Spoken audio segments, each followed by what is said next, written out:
உணவு மேஜையின் மேல் பழங்கள், இனிப்பு, தாம்பூலம், பூ எல்லாம் பரவலாக இருந்தன. கூடவே விலை உயர்ந்த ஒரு சேலை, கொஞ்சம் மேக்கப் சாதனங்கள்.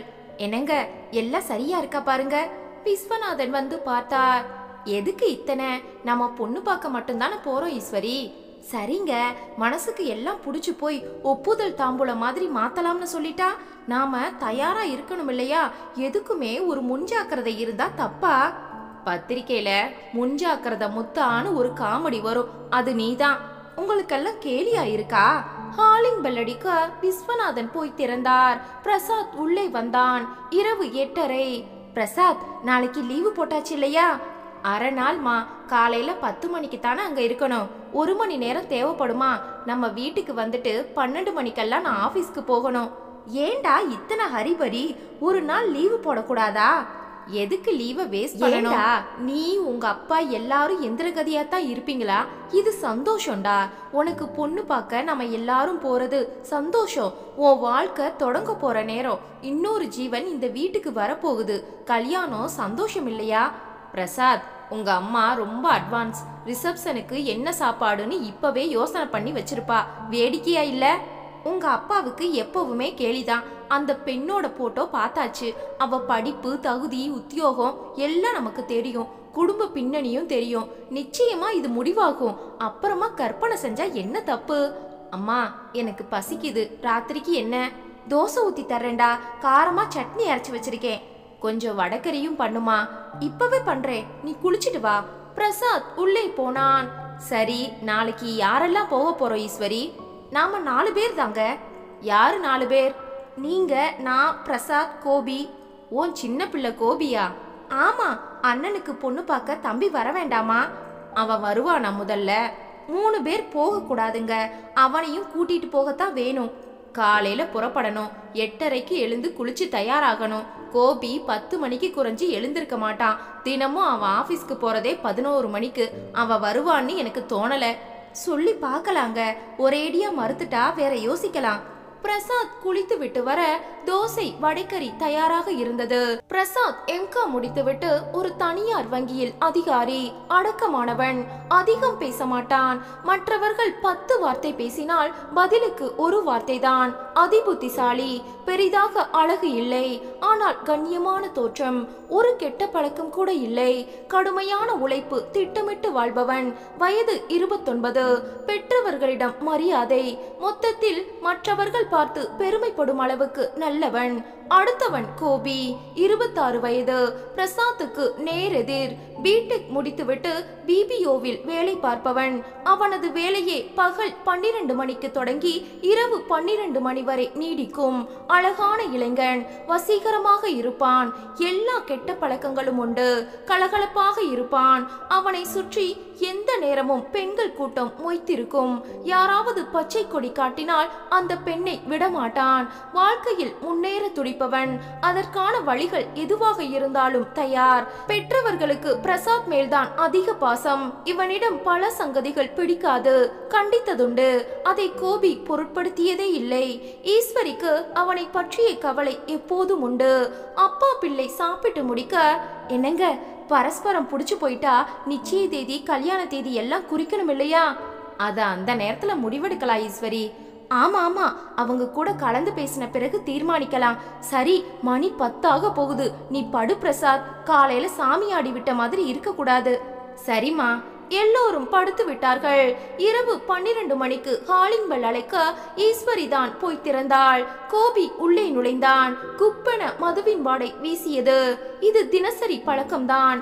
வேலை முடிந்து வரும்போது தண்ணி அடித்து விட்டுதான் வருவான். இதற்காக ஈஸ்வரி பல முறை கண்டித்து கடுமையாக பேசி கண்ணீர் விட்டு எல்லாம் செய்ததுண்டு. வேணாண்டா, விட்டுடுடா. இது உடம்ப கெடுத்து உன் வாழ்க்கையை குட்டி செவராக்கி. அம்மா, நீ பயப்படாத. நான் அளவுக்கு மீறி குடிக்கிறதில்ல. 1 குவார்ட்டர் தான். சரிப்பா, தினமும் குடிச்சா உடம்புக்கு என்ன ஆகும்? எதுவும் ஆகாது. நான் நல்லா சாப்பிடுறேம்மா. விஸ்வநாதனும் சொல்லி பார்த்து விட்டார். அவர்களிடம் சண்டை போட மாட்டான், எதிர்க்க மாட்டான். ஆனால் சமாதானமாக ஏதாவது சொல்லி அந்த நேரத்தை சமாளித்து விடுவான். அசாத்திய பேச்சு சாதுரியம், பேசியே எதிராளிகளை சுலபமாக ஜெயித்து விடுவான். அந்த பெரிய கண்களில் உள்ள வசீகரம் எதிரே இருப்பவர்களை கட்டி போட்டுவிடும். குழிவிழும் கண்ணம், அந்த சிரிப்புக்கு மயங்காதவர்கள் இல்லை. சாப்பிட என்ன வச்சிருக்கமா? தோசை ஊத்தி கொடுக்கறேன், முகத்தை கழுவிட்டு வா. அவன் சாப்பிடும் போது இரவு 1 மணி. நாளைக்கு பிரசாத்துக்கு பொண்ணு பார்க்க போறோம். அடடா, மறந்துட்டனே. எப்ப? காலையில 9:15 இங்கிருந்து புறப்படணும். அவ்வளோ சீக்கிரமாவா? ஆமா. நீ வருவியா மாட்டியா? நான் வர்றேம்மா, காரை நானே எடுக்கிறேன். நான் இல்லாம எப்படி? கண்டிப்பா வருவியா? என்ன நீ நம்பவே மாட்டியா? போய் படு, காலையில என்னை எழுப்பி விடு. ஈஸ்வரி அவநம்பிக்கையுடன் உள்ளே வந்தாள். காலை 5 மணிக்கே அலாரம் வைத்துவிட்டு படுத்தாள். இந்த குடும்பத்தில் ஒரு மாற்றம் வரப்போகிறதா? வரணும். இந்த குடும்பத்துக்கு ஒரு இளம் பெண் வேணும். பெண் குழந்தை இல்லாமல் 3 ஆண்களுக்கு மத்தியில் வாழ்ந்து அழுத்து விட்டது. ஒரு பெண் வேண்டும். 1000 கனவுகளை சேமித்து வைத்திருந்தாள் ஈஸ்வரி. மருமகளை தாங்க வேண்டும். ஒரு சச்சரவு கூட வரக்கூடாது. பல நினைப்புகளின் மத்தியில் சரியாக உறக்கம் வரவே இல்லை. 5 மணிக்கு அலாரம் அடித்த போது கண்கள் எரிந்தன. உடம்பு அசதியாக இருந்தது. கஷ்டப்பட்டு எழுந்து குளிக்க போனாள். குளித்து முடித்து வரும்போது பிரசாத் தன் யோகா பயிற்சிகளில் இருந்தான். கடுமையான உடற்பயிற்சி. உடலை அந்த அளவுக்கு நன்றாக வைத்திருந்தான். சாமி கும்பிட்டு ஈஸ்வரி அடுப்படிக்கு வந்து விட்டாள். காலை உணவை தயாரிக்க தொடங்கிவிட்டாள். இடையிடையே கொண்டு செல்ல வேண்டிய பொருட்களை தயாராக எடுத்து வைத்தாள். பிரசாத் உதவி செய்தான். கோபி வருவானா ஈஸ்வரி? நானும் வர்றேன்னு ராத்திரி சொன்னாங்க. எனக்கு நம்பிக்கை இல்ல. முதல்ல அவனை எழுப்புங்க. விஸ்வநாதன் படாத பாடுபட்டார். 8:45 கோபி எழுந்தான். இனிமே இவன் குளிச்சு கிளம்பி அவங்க வீட்டுக்கு சொன்ன நேரத்துல போக முடியுமா? விடுமா, அவன் வந்துடுவான். சொன்ன நேரத்துக்கு குளித்து கோபி தயாராகி விட்டான். ஜீன்ஸ் பேண்ட், டிஷர்ட், பிரெஞ்சு குறுந்தாடி, சரியாக வாரப்படாத தலை. அதே நேரம் பிரசாத் பளிச்சென சேவ் செய்து அழகாக ஃபார்மலாக பேண்ட், ஷர்ட் இன் செய்து பெல்ட் கட்டி வசீகரமாக ரிம்லெஸ் கண்ணாடி அணிந்து எதிலும் ஒழுங்கு. மற்ற மூவரும் ஆளுக்கு கொஞ்சம் பொங்கல் சாப்பிட்டு காஃபியும் குடித்தார்கள். கோபி, நீ எதுவும் சாப்பிடலையே? பிரசாத் கேட்க, அவங்க வீட்டுல டிஃபன் தரமாட்டாங்களா? ஏண்டா, உனக்கே இது கொஞ்சம் ஓவரா இல்ல? என்ன பிரசாத் தப்பு? பொண்ணு பார்க்க போற இடத்துல சொஜ்ஜி பஜ்ஜி இருக்காதா? நான் வர்றதே அதுக்காகத்தான், புரியுதா? விஸ்வநாதன் சிரித்து விட்டார். சரி சரி, நேரமாச்சு, கிளம்புங்கப்பா. அதே நேரம் பெண் வீட்டில், இந்த சுடிதார் நல்லா இருக்கா தீபா? தங்கையை கேட்டாள் நிஷா. அழகா இருக்குக்கா. அம்மா கல்யாணி குறுக்கே வந்தாள். பொண்ணு பார்க்க வரும்போது அழகா ஒரு பட்டுச்சேலை எடுத்து கட்டுடி. வேண்டாமா, இயல்பா இருக்கணும். இந்த வேஷம் கட்டி ஆடுற வேலையே வேண்டாம். ஏண்டி, புடவை கட்டுறது வேஷமா? கல்யாணத்துக்கு நைட்டியோட நிப்பியா? தப்பொன்னு இல்ல, அதுவும் ட்ரெஸ் தானே. எதுக்கு எடுத்தாலும் தர்க்கம். இந்த குணத்தை நீ மாத்திக்கணும் நிஷா. போற இடத்துல அனுசரிச்சு நடக்க பழகணும். இத பாருமா, உபதேசத்தை நிறுத்து. காது செவிடாகுது. நான் எப்பவுமே நானாத்தான் இருப்பேன். யாருக்காகவும் என்ன நான் மாத்திக்க மாட்டேன். இத அந்த பிரசாத் கிட்ட சொல்ல போறியா? ஏன், சொன்னா என்ன? இத பாருமா, நானும் படிச்சவ, கை நிறைய சம்பாதிக்கிறவ, யாரையும் எதிர்பார்த்து வாழல. எனக்குன்னு ஒரு வேல்யூஸ் உண்டு. அதை யாருக்காகவும் நான் இழக்க தயாரா இல்ல, புரிஞ்சுக்கோ. கல்யாணி மிரண்டு போனாள். அக்கா சொல்றது நியாயம் தானே? நீ என்னடி வக்காலத்து? அம்மா, அவளும் பச்சை குழந்தை இல்ல. கடைசி வருஷ காலேஜ் படிப்பு, கேம்பஸ்ல வேலை கூட கிடைச்சாச்சு. பெண்களை குறைச்சி எடை போடாத. நீயும் ஒரு பொம்பளை, அதை ஞாபகம் வச்சுக்கோ. எல்லாம் தெரியும்டி. படிப்பு வேலையெல்லாம் இருந்தாலும் பெண்ணுக்குன்னு சில குணங்கள் உண்டு. அதெல்லாம் இல்லாம போனா யாருக்கும் பிடிக்காது. நம்ம விருப்பத்துக்கு நாம நடந்தா நல்ல வாழ்க்கை தேட வேண்டி வரும். அப்படி எதுவும் வேண்டாம். திறமையான பெண்களை தேடி வாழ்க்கை வாசல்ல வந்து நிக்கும். அதை நீ புரிஞ்சுக்கோ. எனக்கு பத்திக்கிட்டு வருதுடி. அப்பா கார்த்திகேயன் உள்ளே வந்தார். கல்யாணி, அவளை ஃப்ரீயா விடு. இந்த நேரத்துல மூட் அவுட் பண்ணாத. நீங்க குடுக்கற சலுகை அளவுக்கு மீறி போன காரணமா தான் இப்படி பேசுற ஆளுங்க 2 பேரும். வர்றவங்க நல்ல குடும்பம். எனக்கு ரொம்ப பயமா இருக்கு. நீ முதல்ல சொஜ்ஜி பஜ்ஜிய தயார் பண்ணு. அக்கா, இத மாத்தணும். ஏன் பேல்பூரி பானிபூரி எல்லாம் கொடுக்க கூடாது வர்றவங்களுக்கு? இப்ப எல்லாம் சாட் யுகம். பஜ்ஜி போண்டாவை நினைச்சாலே கோவம் வருது. நிஷா வாய் விட்டு சிரித்தாள். என்னக்கா சிரிக்கிற? இத நீ நேத்திக்கே சொல்லி இருந்தா ஆர்டர் பண்ணியிருப்பேன். இன்னைக்கு வீட்டுக்கு வந்திருக்கோம். விளையாடினது போதும்டி. அம்மா நீயும் கொஞ்சம் மாறு, அதே பழைய ஸ்டைல்ல இருக்காத. ஏண்டி, அரிசியும் அம்மாவும் பழசுதான், அது இல்லாம வாழ்க்கை இல்லடி. கல்யாணி உள்ளே போனாள். நிஷா தயாராகிவிட்டாள். அக்கா, உனக்கு பிடிச்சா உடனே சொல்லிடுவியா? தீபா, பிடிக்கிறதுங்கிறது எதை வச்சு? உருவத்தை வச்சுதான். அதை வச்சு மட்டும் ஆளை எடை போட முடியாது. அப்புறமா பேசி பார்க்கணும். பேசின உடனே ஒரு ஆளோட கேரக்டர் புரிஞ்சிடுமாக்கா? அது கஷ்டம் தீபா. எவனும் தன்னோட நிஜமான முகத்தை காட்ட மாட்டான், நடிப்பான். அவனை போல உத்தமன் இல்லைன்னு காட்டிப்பான். வரட்டும், பார்த்த பிறகு முடிவெடுக்கலாம். உன் கருத்தையும் கண்டிப்பா கேட்பேன். தேங்க்யூக்கா. சரியாக 10 மணிக்கு வாசலில் கார் வந்து நின்றது. கல்யாணி, அவங்க வந்துட்டாங்க. காரை விட்டு பிரசாத், அவனது அப்பா, அம்மா 3 பேரும் இறங்கினார்கள். காரை இங்கேயே நிறுத்திக்கலாம், கார்த்திகேயன் சொல்ல தலையாட்டினார்கள். நீங்க 3 பேர் உள்ள போங்க, நான் பார்க் பண்ணிட்டு வந்துடுறேன் சொன்னது கோபி. மூவரும் உள்ளே வர பெற்றவர்களுடன் நின்ற தீபா இவர்களை நோட்டமிட்டாள். பிரசாத்தை அவசரமாக தலையோடு கால்வரை ஸ்கேன் செய்தாள். அவனை தாண்டி அவள் பார்வை செல்ல காரை பார்க் செய்துவிட்டு ஸ்டைலாக சாவியை தூக்கி போட்டு பிடித்த கோபி உடனே உள்ளே வரவில்லை. ஓரமாக நின்று ஒரு சிகரெட்டை எடுத்து பற்ற வைத்தான். அதுவும் ஸ்டைலாக இருந்தது. திரும்பி பார்த்த ஈஸ்வரி வேகமாக அவனிடம் வந்தாள். இப்ப இது வேணுமா? கீழே போடுறா. அம்மா, என்னை கட்டுப்படுத்தாத. மணி 10 ஆச்சு. இதுதான் முதல் தம். எப்படியோ ஒளி. அவங்க வீட்ல உன்னை கேவலமா நினைப்பாங்க. ஏமா, தம் அடிக்கிறது கேவலமா? ஈஸ்வரி வேகமாக உள்ளே வந்தாள். கல்யாணி வரவேற்க தீபா உள்ளே ஓடினாள். கல்யாணி முதலில் குடிக்க தண்ணீர் கொடுத்தாள். சம்பிரதாயமாக ஒரு விசாரிப்பு நடந்தது. காஃபி கொண்டு வரட்டுமா? முதல்ல நிஷா வரட்டும், அப்புறமா காஃபி. கோபி உள்ளே நுழைந்தான். ஆன்ட்டி, முதல்ல காஃபி கொடுங்க, வறண்டு போகுது. கல்யாணி சிரித்தபடி உள்ளே போனாள். தீபா உள்ளே வந்தாள். என்னடி பாத்தியா? காரை நிறுத்தினவன் மாப்பிள்ளையோட தம்பி. செம ஸ்மார்ட்கா. நிதானமா தம் அடிச்சுட்டு உள்ள வந்து காஃபி கேக்குறான். ஹீரோ மாதிரி இருக்கான். என்னடி ஜொல்லா? சேச்சே இல்லக்கா. அனைவருக்கும் காஃபி வந்தது. கோபி உடனே குடித்தான். ஆன்ட்டி, இன்னும் கொஞ்சம் சக்கரை போடுங்களே. கல்யாணி எடுத்து வந்து போட்டாள். சரி, நிஷாவை கூட்டிட்டு வாங்க. இருவரும் வெளியே வந்தார்கள். நிஷா அழகாக ஒரு வணக்கம் போட்டாள். இப்படி உட்காருமா. நிஷா, போன சண்டே நீங்க லைஃப் ஸ்டைலுக்கு வந்தீங்களா? ரெடிமேட் டிவிஷன்ல உங்களை பார்த்த ஞாபகம். கோபி சொல்ல நிஷா ஆச்சரியமாக புருவங்களை உயர்த்தினாள். உங்களுக்கு அசாத்திய ஞாபக சக்தி.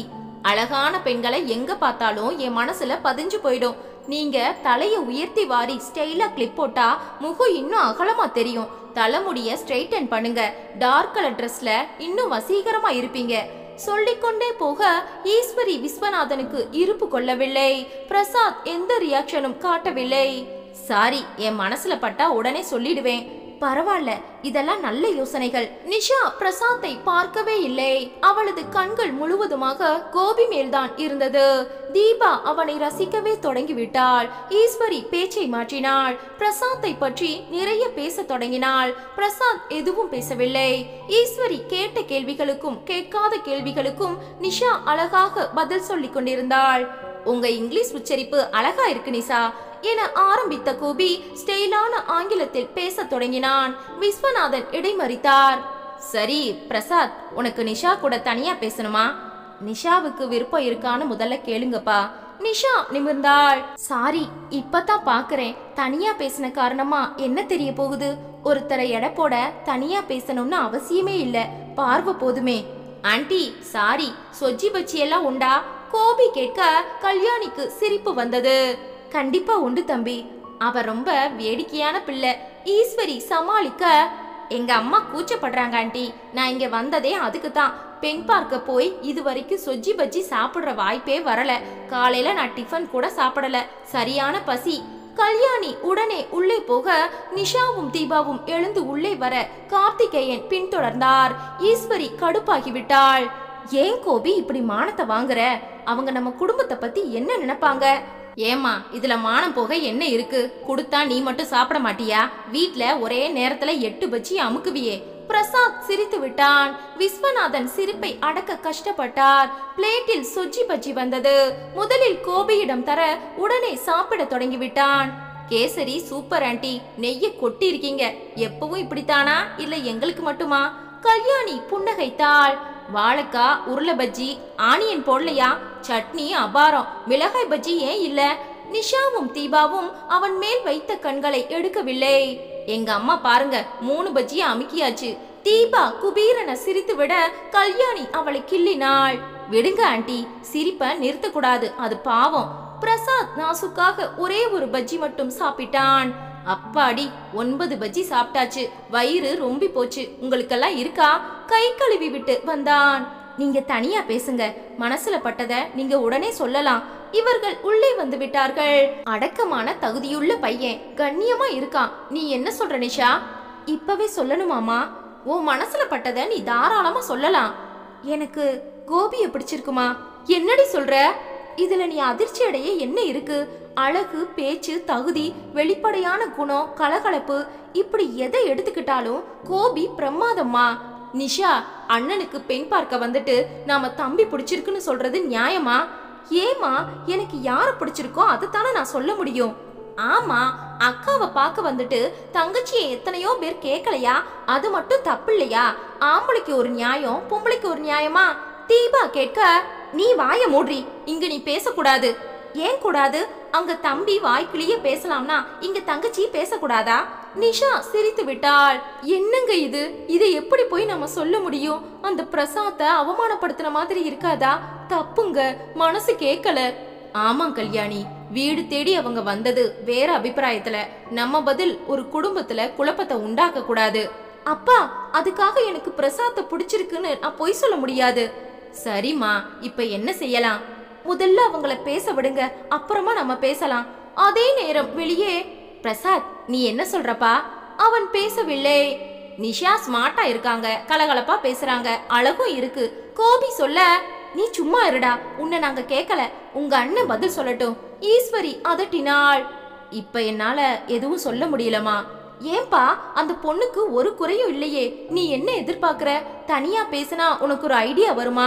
அதுக்கு அவ தயாரா இல்லையே ஈஸ்வரி. விஸ்வநாதன் சொல்ல, சரி இப்ப என்ன செய்யலாம்?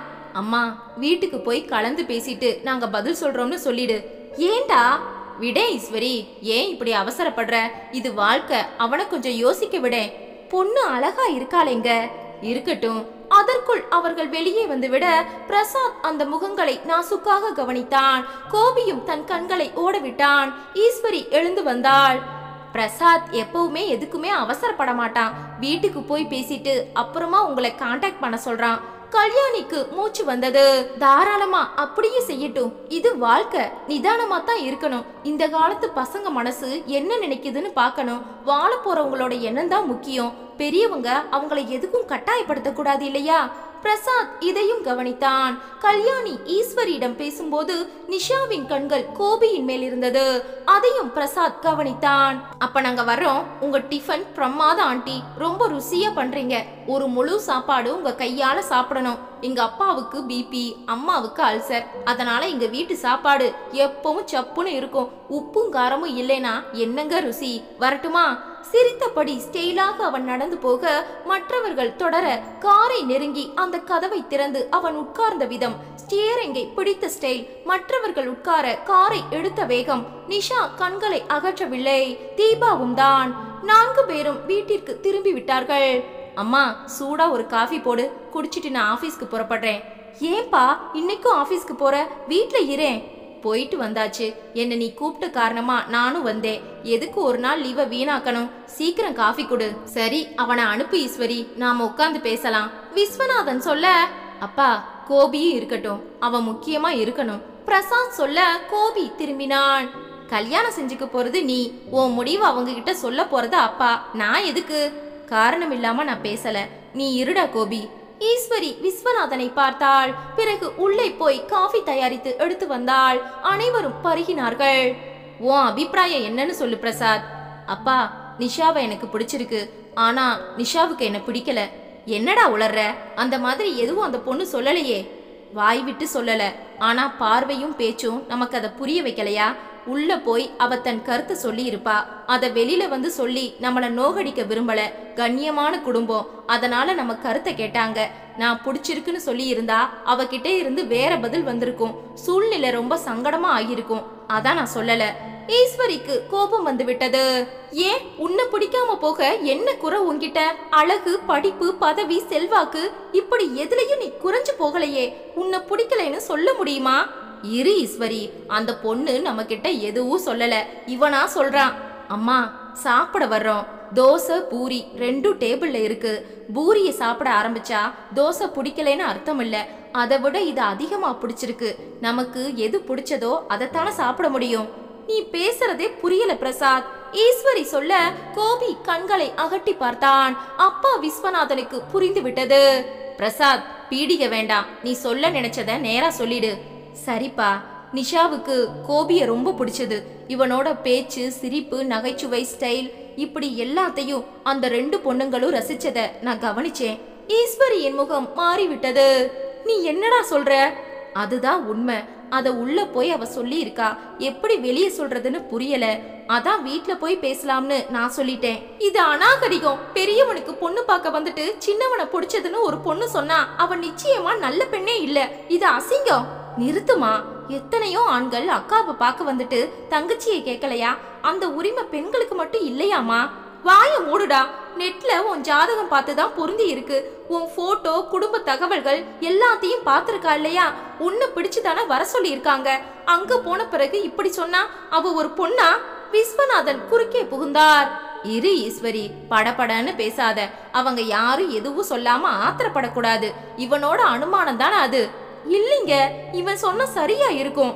அம்மா, என் ஜாதகம் பார்த்து போட்டோ பார்த்து வர சொன்னது நிஜம்தான். ஆனா என்னை விட எல்லா விதத்திலையும் என் தம்பி பிரமாதமா இருக்கான்னு அங்கதானே தெரிஞ்சது. நிறுத்துடா. நாளைக்கு கோபியை விட வேற ஒருத்தன் நல்லா இருந்தா அவன் பக்கம் போயிடுவாங்களா? அம்மா, இப்பதான் நீ அநாகரிகமா பேசுற. ஈஸ்வரி கோபி பக்கம் திரும்பினாள். எல்லாம் உன்னால வந்தது.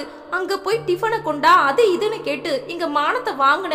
இப்படி ட்ரெஸ் பண்ணா நல்லா இருக்கும்னு நீ சொல்ல வேண்டிய அவசியம் என்ன? இதெல்லாம் அதிக பிரசங்கித்தனம். அதுதான் குழப்பத்தை உண்டாக்கி இருக்கு. உன்னை கூட்டிட்டு போனதே தப்பு. நீ குடிய கெடுத்துட்ட. கோபி முகம் மாறிவிட்டது. நீ கூப்பிட்ட காரணமா நான் வந்தேன். கலகலப்பா பேசுறது என்னோட குணம். பிரசாத் வாழ்க்கையை கெடுக்கணும்னு ஒரு நாளும் நான் நினைக்க மாட்டேன். நீ நினைக்கல, ஆனா நடத்திட்டியே. அம்மா நிறுத்து. நீ அவனை ரொம்ப தப்பா பேசுற, அவமானப்படுத்துற. நீ அவமானப்பட்டு நிக்க அவன்தானடா காரணம். கோபி முகம் சிவந்து விட்டது. விஸ்வநாதன் கடுப்பாகி விட்டார். ஈஸ்வரி, நீ அளவுக்கு மீறி பேசுற. பிரசாத்தோட அனுமானம் தப்பா கூட இருக்கலாம். சரியா ஒரு விஷயத்தை உறுதிப்படுத்திக்காம பேசுறது சரியில்லை. எப்படி உறுதிப்படுத்திப்பீங்க? அவங்க கிட்ட நேரா கேப்பீங்களா? நான் சுக்க கேட்டா ஆச்சு. எதுக்குப்பா? கோபி கேட்க என்னடா சொல்ற?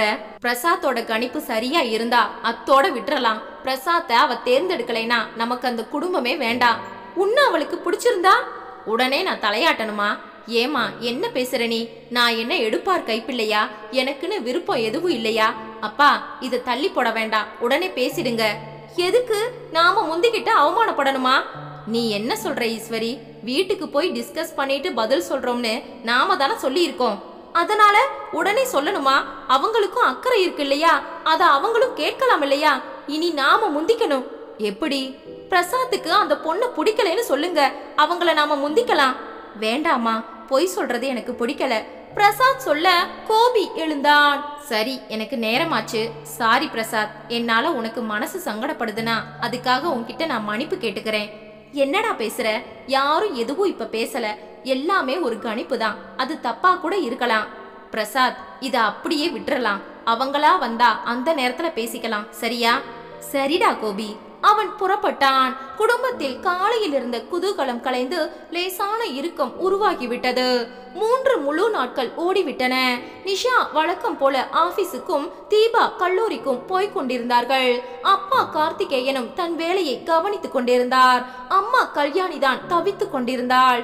அன்று இரவு சாப்பாட்டுக்கு அனைவரும் அமர, என்னங்க அவங்க பக்கத்துல இருந்து எந்த ஒரு பதிலும் வரலையே. அவங்க கெஸ் பண்ணிருக்கலாம். எப்படி பேசுறதுன்னு தெரியாம தவிக்கலாம். நிஷாவை பிடிச்சிருக்குன்னு அவங்க சொல்லிட்டா நாம என்ன செய்ய போறோம் சொல்லு?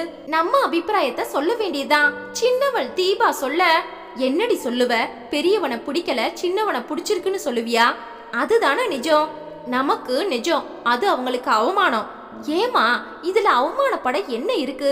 நிஷாவுக்கு பிடிக்கலனா பிரசாத் மட்டம்னு அர்த்தமா? கோபிய பிடிச்சிருக்குன்னா அது தப்பா? நிறுத்தடி. நிஷாவை வச்சுக்கிட்டு உனக்கு கல்யாணம் நடத்துவோமா? அதே மாதிரி அண்ணனை வச்சுட்டு தம்பிக்கு அவங்க நடத்துவாங்களா? இரு கல்யாணி, நிஷாவுக்கு கோபியை பிடிச்சிருக்கு. கோபிக்குன்னு ஒரு அபிப்பிராயம் இருக்கும் இல்லையா? ஏன் அக்காவுக்கு என்ன குறை?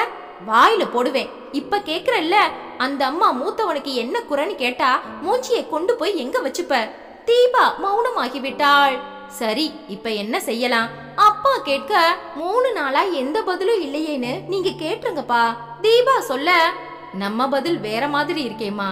அவங்கள இழுத்து வச்சு அசிங்கப்படுத்துறது சரியா? நான் ஒரு ஐடியா சொல்லட்டுமா? நிஷா கேட்க, சொல்லுமா. செல்போன்ல கோபி வாட்ஸ்அப்ல நிச்சயமா இருப்பார். அது மூலம் நான் அப்ரோச் பண்றேன். அது முறையா? இதுல என்னப்பா தப்பு? அவரோட கான்டாக்ட் நம்பர் உங்ககிட்ட இருக்காக்கா? சிஸ்டத்துல பிரசாத்தோட தகவல்களை பார்த்தப்போ அவங்க அப்பா தம்பி எல்லாரோட நம்பரும் அதுல இருந்தது. சரி, நீ இப்ப என்ன பண்ண போற? அப்பா, கோபிக்கு மெசேஜ் கொடுத்து அது மூலம் தகவல் அனுப்புறேன். ஏண்டி, பெரியவங்களை விட்டுட்டு பெண் பார்க்க வந்த பிரசாத்தையை விட்டுட்டு கோபியை நீ அணுகிறது முறையா? அம்மா, நம்ம மனசுல உள்ளத நாம சொல்ல நினைச்சா அதுல தப்பே இல்ல. இதுல ஒளிவு மறைவு எதுக்கு? அப்படி பேசுறதுல என்ன முறைகேடுன்னு எனக்கு புரியல. எனக்கு இதெல்லாம் பிடிக்கல. கல்யாணி எழுந்து உள்ளே போக, அது சரியா தப்பான்னு எனக்கும் புரியல. அப்பா குழம்ப, அக்கா நீ மெசேஜ் கொடு, தப்பே இல்ல. தீபா பச்சை கொடி காட்ட சில நொடிகள் யோசித்து நிஷா தன் செல்போனில் தகவல் டைப் செய்ய தொடங்கினாள். அப்போது நேரம் இரவு 9:30. கோபி தன் நண்பன் வசந்துடன் ஒரு ஹோட்டலில் உட்கார்ந்து மது அருந்திக் கொண்டிருந்தான். எல்லா விவரத்தையும் நண்பனிடம் சொல்லி இருந்தான். பாவம் எங்க அண்ணன், என்னால தேவையில்லாம ஒரு அவமானம் ஏற்பட்டிருக்கு அவனுக்கு. நீ என்னடா செஞ்ச? நான் என் இயல்புப்படி கேஷுவலா இருந்தேன். எல்லார்கிட்டையும் பேசுற மாதிரி ஜாலியா பேசினேன். அந்த 2 பொண்ணுங்களும் அழகா ஸ்மார்ட்டா இருந்தாங்க. உடனே ஆரம்பிச்சிட்டியாக்கும்? அது இல்லடா, நான் கலகலப்பா இருப்பேன்னு உனக்கு தெரியாதா? அது விபரீதமா ஆகியிருக்கு. மாப்பிள, நீ ஹீரோ மாதிரி இருக்க. எல்லாத்துலயும் உனக்கு ஒரு ஸ்டைல் உண்டு. பொண்ணுங்க உன் பின்னால லோன்னு அலைவாளுங்க. இதெல்லாம் புதுசு இல்லையே. இல்லதான், இப்ப அது பிரசாத்த பதம் பார்த்துடுச்சே. நான் அங்க போயிருக்கவே கூடாது. அடுத்த ரவுண்ட் குடிக்க ஆரம்பித்தான். பிரசாத் கோபமா இருக்கானா? சேச்சே, எங்க அண்ணன் ஜென்டில்மேன்டா. என்ன ஒரு நாள் கூட தப்பா பேசினதில்ல, இப்பவும் பேசல. அம்மாதான் என்ன பொழந்துட்டாங்க. செல்போன் சினுங்கியது. எடுத்தான் கோபி. Message from Nisha. நாளைக்கு காலையில உங்களை நான் சந்திக்கணும். எங்க, எப்போ? அழகான ஆங்கில அழைப்பு. டேய் மச்சான், அந்த நிஷா தாண்டா. காண்பித்தான் வசந்திடம். உனக்கு மெசேஜ் வருதுன்னா பிரசாந்தோட கணிப்பு கரெக்ட் தான். என்ன செய்ய போற? வேண்டாம், பார்க்க வேண்டாம். ஏற்கனவே எங்க அம்மாவுக்கு என்கிட்ட எக்கச்சக்க கோபம். குடும்பத்துல குண்டு வச்ச மாதிரி ஆயிடும். ஏண்டா பயப்படுற? பயம் இல்லடா. எதுக்கு? அப்படி இல்லடா, சந்திச்சு பேசேன். என்னதான் சொல்றான்னு கேளேன். அதுல என்ன தப்பு? அப்படியா சொல்ற? இத பாருடா மாப்பிள, அவ ஒன்னும் குற்றவாளி இல்ல. உன்னை சந்திக்க விரும்புறது தப்புன்னு எனக்கு தோணல. இது வேற காலம். மனசுல உள்ளத வெளிப்படையா பேசுற உரிமை எல்லாருக்கும் உண்டு. இதுல நிஷாவை தப்பா நினைக்க என்ன இருக்கு? கோபி யோசித்தான். சாரி, நான் கட்டாயப்படுத்தலடா. உனக்கு விருப்பம் இருந்தா பதில் கொடு, சந்திச்சு பேசு. கோபி மேலும் 20 நிமிடங்கள் எடுத்துக்கொண்டான். இது ஒரு கண்ணியமான நட்சத்திர அந்தஸ்து பெற்ற ஓட்டல் தான். இதே இடத்தில் சந்திக்கலாம் என முடிவெடுத்தான். நாளை காலை 11 மணி என நேரத்தை முடிவு செய்தான். அதை அழகாக டைப் செய்து நிஷாவுக்கு அனுப்பினான். சரியாக 10:30 மணிக்கு நிஷாவுக்கு இடம் நேரம் குறித்து தகவல் வர அதை தீபாவிடம் காட்டினாள். அக்கா, கை கொடு. அவனுக்கும் உன்கிட்ட ஆர்வம் இருக்கு. இல்லைன்னா சந்திப்புக்கு சம்மதிச்சிருக்க மாட்டான். ஆமா, உன் மனசுல என்ன தோணுதோ மறைக்காம நீ பேசிடுக்கா. நிச்சயமா. இந்த சந்திப்பை அப்பா அம்மாவுக்கு தெரிவிக்க போறியா? சொல்லிடலாம். உளிக்க இதுல என்ன இருக்கு? நாளைக்கு அப்பா அவங்க வீட்டுல ஏடா கூடமா ஏதாவது பேசி குழப்பம் வரக்கூடாது. சரிக்கா. நிஷா கண்களை மூடிக்கொண்டாள். கோபியின் அழகான உருவம் கண்களில் வந்து நின்றது. குறிப்பாக அந்த வசீகர சிரிப்பு. காலையில் எழுந்ததும் அப்பா அம்மாவை அழைத்து நிஷா விவரம் சொல்லிவிட்டாள். கல்யாணியின் முகம் மாறிவிட்டது. நீயா போன் பண்ணி சொன்னியா? ஆமா, அவங்க எதுவும் சொல்லாம பெரியவங்க நாங்களும் பேசாம நீ பேசுறது சரியா நிஷா? இது உன் மதிப்பை குறைக்காது. உனக்கு மட்டும் இல்ல, இது எங்களுக்கும் அசிங்கம். பொண்ணை வளர்த்து வச்சிருக்காங்க பாருன்னு நாளைக்கு பேச்சு வராதா? எங்களை நீ கேவலப்படுத்துற. நிறுத்துமா. விட்டா நீ பாட்டுக்கு பேசிட்டே போற. இது நல்லா இருக்கா? எனக்குன்னு சொந்த கருத்து எதுவும் இல்லையா? நான் யாருக்கும் அடிமை இல்ல. படிச்சு நல்ல வேலையில இருக்கேன். ஏன் கால்ல நிக்கிறேன். அந்த திமிரு தாண்டி உன்ன மாதிரி பொண்ணுங்களை அளவுக்கு மீறி பேச வைக்குது. வாய மூடுமா. தன்னம்பிக்கைக்கு பேரு திமிருன்னு நீங்க எல்லாம் சொன்னா அதுக்கு தடையே இல்ல. நீங்க சொன்ன இடத்துல நான் கழுத்தை நீட்ட முடியாது. பெத்த அம்மா கிட்ட பேசுற பேச்சாடி இது? பெத்த அம்மா சர்வாதிகாரமா நடந்தா பேசித்தானே ஆகணும். இத பாருடி, உன் சங்கதியில இனி நான் தலையிடவே மாட்டேன், புரியுதா? உன் கல்யாணத்தை நீயே நிச்சயம் பண்ணிக்கோ, நடத்திக்கோ. கூப்பிட்டா நான் வந்து அச்சதை தூவிட்டு போறேன். நிஷா கடுப்பாக்கி விட்டாள். அப்பா, நீங்களும் இங்க தானே இருக்கீங்க, அம்மா எதுக்காக இத்தனை கோவப்படுறாங்க? நான் அப்படி என்ன தப்பா பேசிட்டேன்? விடுமா கல்யாணி, காலம் மாறிக்கிட்டே போகுது. என்ன பேசுறீங்க? அதுக்காக பொம்பளை ஆம்பளைக்கு தாலி கட்ட முடியுமா? நடந்தா கூட இனி ஏத்துக்கத்தான் வேணும். நீ கொஞ்சம் நிதானமா பேசு. எனக்கு படபடன்னு வருதுங்க. அவசியமே இல்ல. ஒரு சந்திப்புல எந்த தப்பு வந்துட போறதில்ல, அத நீ புரிஞ்சுக்கணும். வேண்டாங்க, நான் பேசல. பேசுனா மதிப்பும் இல்ல. கல்யாணி நிறுத்து. அவ எந்த ஒரு தப்பையும் செய்யல. அவளுக்கு அந்த பையனை பிடிச்சிருக்கு. சந்திப்புக்கு அவனும் சம்மதிச்சிருக்கான். இது காதல் கல்யாணமா இருந்தா உன்னால தடுக்க முடியுமா? பேசி பார்க்கட்டும். நாம நுழைய வேண்டிய இடத்துல கூப்பிட்டா போகலாம். நிஷா, நீ புறப்படு. உன்னை யாரும் தப்பா பேசிட கூடாதேன்னு அவ கவலைப்படுறா. இதை நீ பெருசா எடுத்துக்க வேண்டாம், புரியுதா? சரிப்பா, வரேண்டி தீபா. ஆல் தி பெஸ்ட் அக்கா. நிஷா ஆட்டோ பிடித்து குறிப்பிட்ட ஹோட்டல் வாசலுக்கு சரியான நேரத்துக்கு வந்து விட்டாள். 10 நிமிடங்கள் தாமதமாக பைக்கில் வந்து இறங்கினான் கோபி. பைக்கை பூட்டிவிட்டு தன் கூலிங் கிளாஸை அவிழ்த்தபடி திரும்பினான். அது இயல்பாக இருந்தாலும் அசாத்திய ஸ்டைலாக இருந்தது. நிஷா தூரத்தில் நின்று ரசித்தாள். ஹாய், வந்து ரொம்ப நேரமாச்சா? இல்ல, 10 நிமிஷம் ஆச்சு. உள்ள போகலாமா? இருவரும் உள்ளே போய் தனியான ஒரு இடம் பிடித்து உட்கார்ந்தார்கள். பேரர் வந்தான். 10 நிமிஷம் கழிச்சு வாப்பா, ஜில்லுன்னு தண்ணி மட்டும் கொண்டு வா. நிமிர்ந்தான். சொல்லுங்க நிஷா. நிஷா அவனையே பார்த்தாள். நாங்கத்தான் பதில் சொல்லணுமோ? ஆனா நீங்க தான் மெசேஜ் அனுப்பி வர சொன்னீங்க. இப்ப யார் பேசணும்? நீங்களே பேசுங்க கோபி. நிஷா, பிரசாத்துக்கு உங்களை பிடிச்சிருக்கு. ஆனா உங்க பதில் வேற மாதிரி இருந்தா அசிங்கமாயிடும்னு அவன் அங்க பேசாம போய் பதில் சொல்றோம்னு சொல்லிட்டான். நீங்க என்ன வர சொன்னதால அவனோட கணிப்பு சரியோன்னு நான் நினைக்கிறேன். நிஷா பேசவில்லை. நீங்க கூப்பிட்டாச்சு, பேச வந்தாச்சு. இனிமே மனசு விட்டு தாராளமா பேசலாம் நிஷா. எஸ் கோபி, பேசத்தான் நான் வந்திருக்கேன். கைத்தட்டி பேரரை அழைத்தான் கோபி. நிஷா, என்ன சாப்பிடுறீங்க? உங்களுக்கு என்னவோ எனக்கும் அதுதான். சாரி நிஷா, நீங்க பியர் சாப்பிட மாட்டீங்கன்னு நினைக்கிறேன். எனக்கு அதுதான் வேணும். நிஷா ஒரு நொடி சன்னமாக அதிர்ந்தாள். ஒரு கிங்ஃபிஷர், ஒரு மாதுளை ஜூஸ். பேரர் போனதும், நிஷா நான் ஸ்மோக் பண்ணிக்கட்டுமா? ஒரு சிகரெட்டை எடுத்து பற்ற வைத்தான். மெதுவாக சிரித்தான். ஒரு நாளைக்கு ஒரு பாக்கெட் தான். டென்ஷன் அதிகமானா 2 ஆகும். பொதுவா பியர் மட்டும்தான். ராத்திரி நேரத்துல ஒரு ஹாட் ட்ரிங்க்ஸ் போவேன். பியர் வந்தது. பேரர் ஊற்றி கொடுத்தான். தொடர்ந்து மாதுளை ஜூஸும் வந்தது. இப்ப சொல்லுங்க நிஷா. பியரை உறிஞ்சியபடி கேட்டான். நிஷா பேசவில்லை. உங்களுக்கு எங்க அண்ணனை விட என்ன பிடிச்சிருக்கு? உங்க பார்வை முழுக்க என்கிட்டதான் இருந்தது. நான் கவனிச்சேன். உள்ள போய் உங்க முடிவை சொல்லிட்டீங்க. பிரசாத் அசாத்திய புத்திசாலி. ஒரு பார்வையில கணிச்சிடுவான். சரி, சூழ்நிலை ஆபாசமாக கூடாதுன்னு வீட்ல போய் சொல்றோம்னு சொல்லிட்டான். சரியா? புகைத்தபடி சாம்பலை ஆஸ்ட்ரேயில் தட்டினான். நிஷாவின் மௌனம் தொடர்ந்தது. என்ன பேசல? என் ஸ்டைல், கலகலப்பு, உங்களை வர்ணிச்ச விதம் எல்லாமே 3 நாள் முன்னால உங்களுக்கு பிடிச்சிருந்தது. ஆனா இப்ப இந்த பியரும் சிகரெட்டும் கொஞ்சம் யோசனைய கிளறி விட்டுருக்கு இல்லையா? அவள் பேசவில்லை. நிஷா, அப்கோர்ஸ் எனக்கு எல்லா கெட்ட பழக்கங்களும் உண்டு. ஆனா எல்லாம் மீற மாட்டேன். அழகான பெண்களை பார்த்தா மனசுல பட்டதை உடனே சொல்லிடுவேன். இது ரசிக்கிற வயசு. இந்த வாலிபத்தை வீணாக்க நான் விரும்பல. எந்த ஒரு பெண்ணையும் எதுக்கும் நான் கட்டாயப்படுத்த மாட்டேன். அவளா வந்து எனக்கும் பிடிச்சா விட மாட்டேன். நான் சுத்தமான பிரம்மச்சாரி இல்ல நிஷா. எல்லாம் முடிஞ்சாச்சு. இத சொல்ல நான் வெக்கப்படல. எதையும் ஒளிச்சு வச்சு யாரையும் ஏமாத்த நான் விரும்பல. எங்க அண்ணன் பிரசாத் கடைஞ்செடுத்த நல்லவன். நான் அக்மார்க் அயோக்கியன். சொல்லிவிட்டு கண்ணடித்தான். மறுபடியும் பியரை எடுத்து உறிஞ்சினான். நிஷா மௌனமாக இருந்தாள்.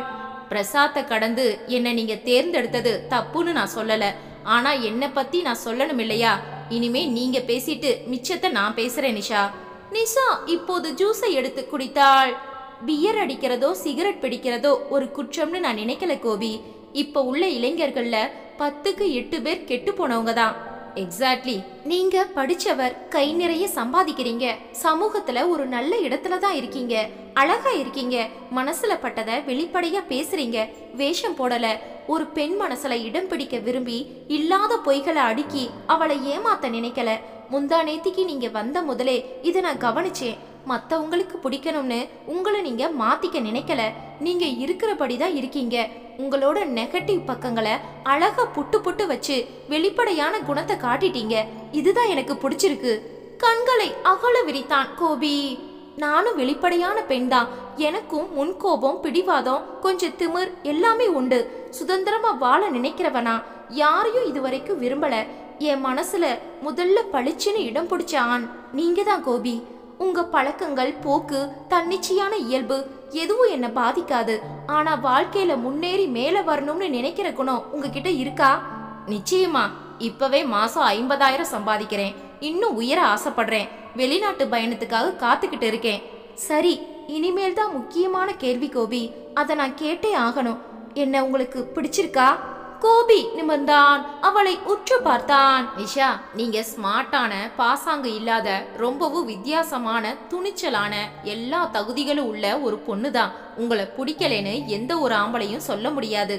சொன்னா அவ சரியான ஆம்பளையே இல்ல. நிஷா முகம் மலர்ந்தது. தேங்க்யூ கோபி. இருங்க, அவசரப்பட்டு தேங்க்ஸ் சொல்லாதீங்க. ஏன்? நான் இன்னும் பேசி முடிக்கல நிஷா. நிஷா புருவம் சுருங்கியது. உங்களை பிடிச்சிருக்கு, அதுல எந்த ஒரு மாற்று கருத்தும் இல்ல. நீங்க ஒரு நல்ல சிநேகிதியா இருக்க முடியும் நிஷா, அதுலயும் சந்தேகம் இல்ல. ஆனா கல்யாணம்னு ஒரு கேள்வி வரும்போது என்னால பதில் சொல்ல முடியல. நிஷா முகம் மாறியது. ஏன்? கல்யாண மனநிலைக்கு நான் வரல. என்னோட கேரக்டரை ஒரு தோழி ரசிக்கலாம், மனைவியா இருந்து வரவேற்க முடியுமா? உங்களுக்கு என்ன சந்தேகம் கோபி? எப்படி இருந்தாலும் உங்களை எனக்கு பிடிச்சிருக்கு. சாரி நிஷா, நான் தினமும் ராத்திரி 12 மணிக்கு வீட்டுக்கு வருவேன். எங்க அம்மா சலிச்சு போயிட்டாங்க. அவங்க சலிச்சு போனாலும் அதுல தப்பு இல்ல. ராத்திரி தூங்கலனா பகல்ல தூங்கலாம்.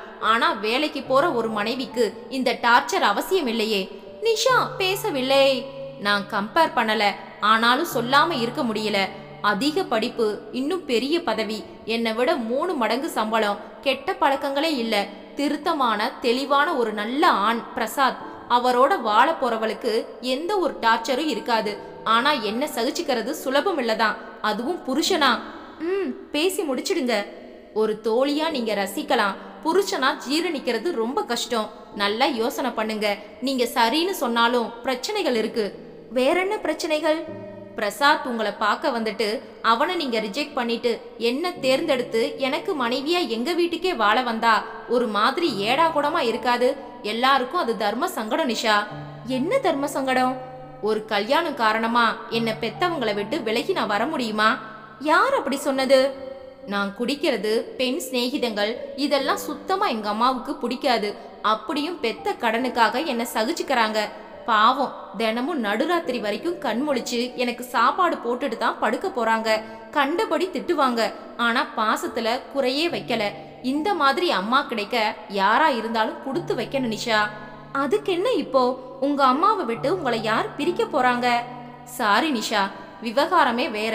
எங்க அம்மாவுக்கு சுத்தமா உன்னை பிடிக்கல. சாரி, உங்களை பிடிக்கல. ஒருமையில கூப்பிடலாம், தப்பு இல்ல. ஏன் பிடிக்கல?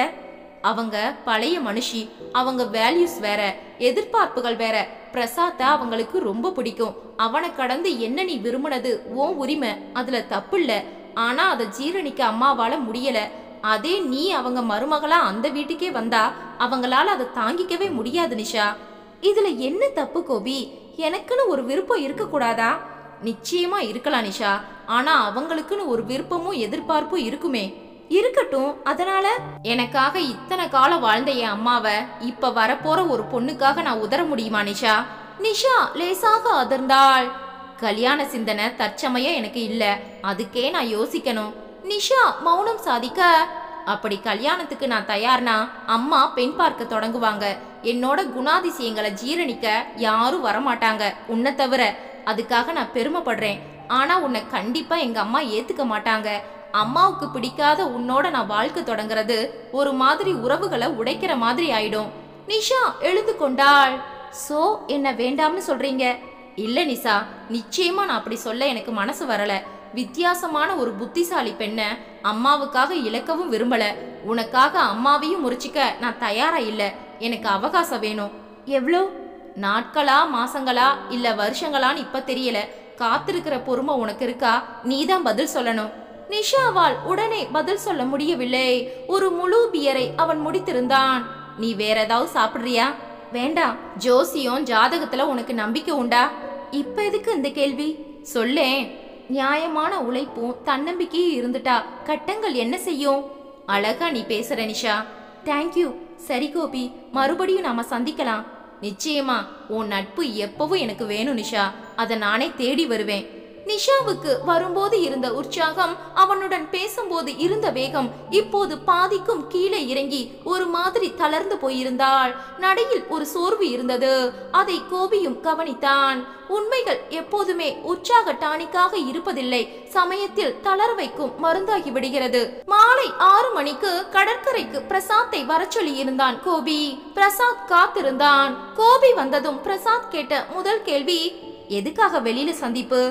வீட்ல அம்மாவை வச்சுட்டு பேச முடியாது பிரசாத். அப்பாவுக்கு தெரிஞ்சா தப்பில்ல. அப்படின்னா அப்பாவையே நீ வர சொல்லி இருக்கலாமே. முதல்ல உன்கிட்ட பேசின பிறகு அதை யோசிக்கலாம். சரி சொல்லு கோபி.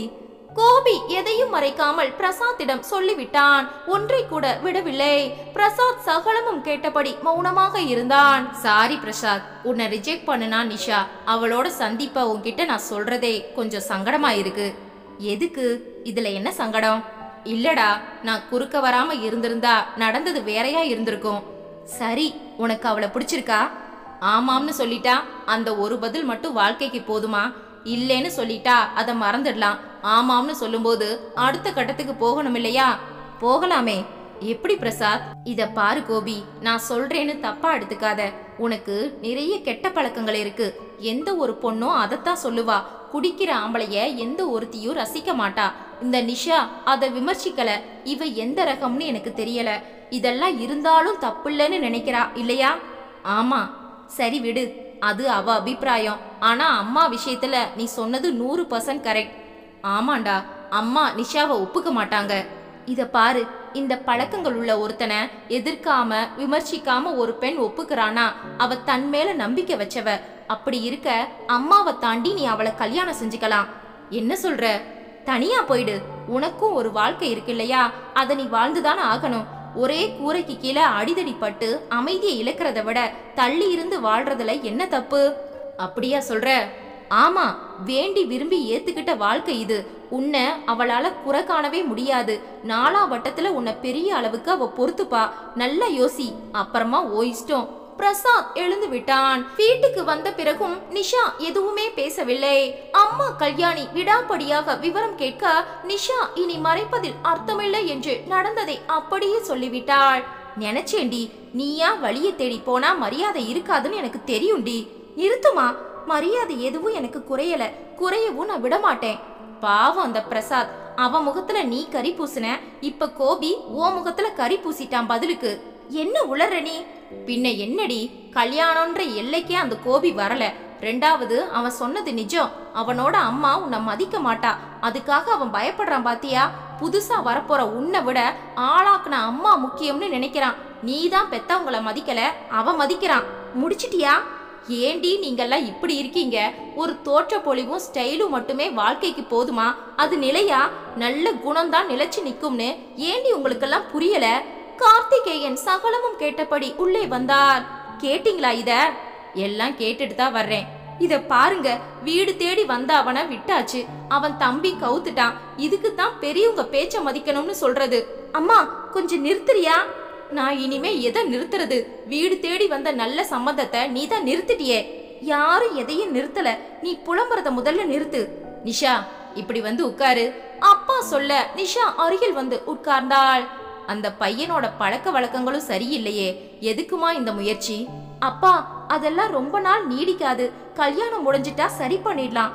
அடிப்படையில கோபி நல்லவர், ரொம்ப யதார்த்தமா இருக்கார். படிப்பு உத்தியோகம் எதுலயும் குறைச்சல் இல்ல, மேன்லியா இருக்கார். எனக்கு ரொம்ப பிடிச்சிருக்குப்பா. மனசுக்கு பிடிச்சவர் கூட தானப்பா சந்தோஷமா வாழ முடியும். சரிம்மா, அந்த கோபியே கல்யாணத்துக்கு தயாரா இல்லையே. எத்தனை காலம் நீ காத்திருப்ப?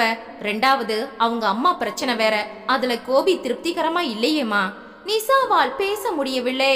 குழம்பி போய் தவித்தாள். மற்றவர்கள் யோசிப்பது நியாயம்தான். நான் தான் தப்பான முடிவை எடுத்து விட்டேனா? ஈஸ்வரி காலையில் கோவிலுக்கு புறப்பட்டாள். விஸ்வநாதன் பேப்பர் படித்துக் கொண்டிருந்தார். என்னங்க, கோவிலுக்கு போயிட்டு அப்படியே நான் ஜோசியரையும் பார்த்துட்டு வர்றேன். எதுக்கு? பிரசாத்துக்கு வேற வரன் பார்க்கத்தான். பிரசாத் வெளியே வந்தான். நானும் உன் கூட வர்றேம்மா. ஜோசியர் வீட்டுக்கா? இல்லம்மா, கோவிலுக்கு உன் கூட வர்றேன். ஆச்சரியமா இருக்கேப்பா, நீ கோவிலுக்கெல்லாம் வரமாட்டியே. வரணும்னு தோணுது, வரலாம் இல்லையா? தாராளமா வாப்பா, நமக்கெல்லாம் அந்த தெய்வம் மட்டும்தான் துணை. அம்மாவுடன் பிரசாத் புறப்பட்டான். கோவிலுக்கு வந்து சாமி கும்பிட்ட பிறகு ஒரு மண்டபத்தில் வந்து உட்கார்ந்தார்கள். அம்மா, உன்கிட்ட நான் கொஞ்சம் பேசணும், அதுக்கு தான் கோவிலுக்கு வந்தேன். என்னப்பா? நீ ஆத்திரப்படாம பொறுமையா நான் சொல்றத புரிஞ்சுக்கணும். எதுக்கு இத்தனை பலமான ஆரம்பம்? இருக்கு, அந்த பொண்ணு நிஷாவும் நம்ம கோபியும் சந்திச்சு பேசியிருக்காங்க. எப்ப? நேத்திக்கு. உனக்கு எப்படி அது தெரியும்? கோபியே சொன்னான். உங்க அப்பாவுக்கு இது தெரியுமா? தெரியுமா? ஏண்டா, இந்த வீட்ல என்ன நடக்குது? நான் உங்களுக்கெல்லாம் அம்மா, ஆனா மூணாவது மனுஷி மாதிரி நினைக்கிறீங்க. என்கிட்ட யாரும் எதையும் சொல்றதில்ல. ஆத்திரப்படாதன்னு சொல்லித்தான் நான் பேச்ச ஆரம்பிச்சேன். சரி சொல்லு, இவனா தேடி போனானா அவ வந்தாளா? அவ தான் ஃபோன் பண்ணி வர சொல்லியிருக்கா. அதான பார்த்தேன். உன்னை ஒதுக்கிட்டு உன் தம்பிய வேணும்னு கேட்டிருக்கா. துணிஞ்ச கட்டதான், அவ எதுக்கும் தயாரா இருப்பாடா. தப்புமா, நீ ஒரு பொம்பளை, ஒரு பொண்ணை பத்தி இப்படி தப்பா விமர்சனம் பண்ணக்கூடாது. தப்பானவளை பத்தி ரைட்டா பேச முடியுமா பிரசாத்? தன் விருப்பத்தை சொல்ற ஒரு பொண்ணு தப்பானவன்னு எப்படிமா சொல்லுவ? இல்லப்பா, அவ சரியில்லை. அம்மா, வலுவுல பேசி அந்த சூழ்நிலைய தன் கையில எடுத்துக்கிட்டது கோபி. இவனோட சுறுசுறுப்பு அவளை இழுத்துருக்கு. தப்பென்ன? சரி விடு, எதுக்கு இந்த சந்திப்பு? அவனை தனக்கு பிடிச்சிருக்குன்னு அவ சொல்லியிருக்கா. இவன் தனக்குள்ள கெட்ட பழக்கங்களை புட்டு புட்டு வச்சிருக்கான். அப்படியே இவனை கல்யாணம் செஞ்சுக்க அவ தயாரா இருக்கா. பைத்தியமா அவளுக்கு? அப்படி இல்லம்மா, அந்த அளவுக்கு இவனை பிடிச்ச காரணமா தானே சம்மதம் சொல்றா. நாளைக்கு வந்த பிறகு இவனை கண்டிப்பா கழுத்துல ஏறி உட்காருவா. உன் பிள்ளை அயோக்கியன்னு என்னை குத்தி காட்டுவா. நம்ம குடும்பத்துல நிம்மதி குலையுண்டா. ஒரு காலமும் சொல்ல மாட்டா. அவளா தேர்ந்தெடுத்த வாழ்க்கை இது. உன் பிள்ளையோட பலவீனங்களை ஏத்துக்கிட்டு அவனை கல்யாணம் செஞ்சுக்க ஒருத்தி தயார்னா அதுக்காக நீ சந்தோஷப்படணும். இதுல எனக்கு என்னடா சந்தோஷம்? ஒரு வகையில நீயும் குற்றவாளிதான். நானா? ஆமா, உன் பிள்ளை தப்பு செய்யும் போது ஒரு தாயா இருந்து அவனை திருத்துற கடமை உனக்கு இல்லையா? நான் சொல்லாமலா இருந்தேன்? சொல்லி இருப்பமா, ஆனா சரியா சொல்லல. தினமும் ராத்திரி கண்முடிச்சு நடுராத்திரியில அவனுக்கு சாப்பாடு போட்டு இப்பவும் கஷ்டப்படுற.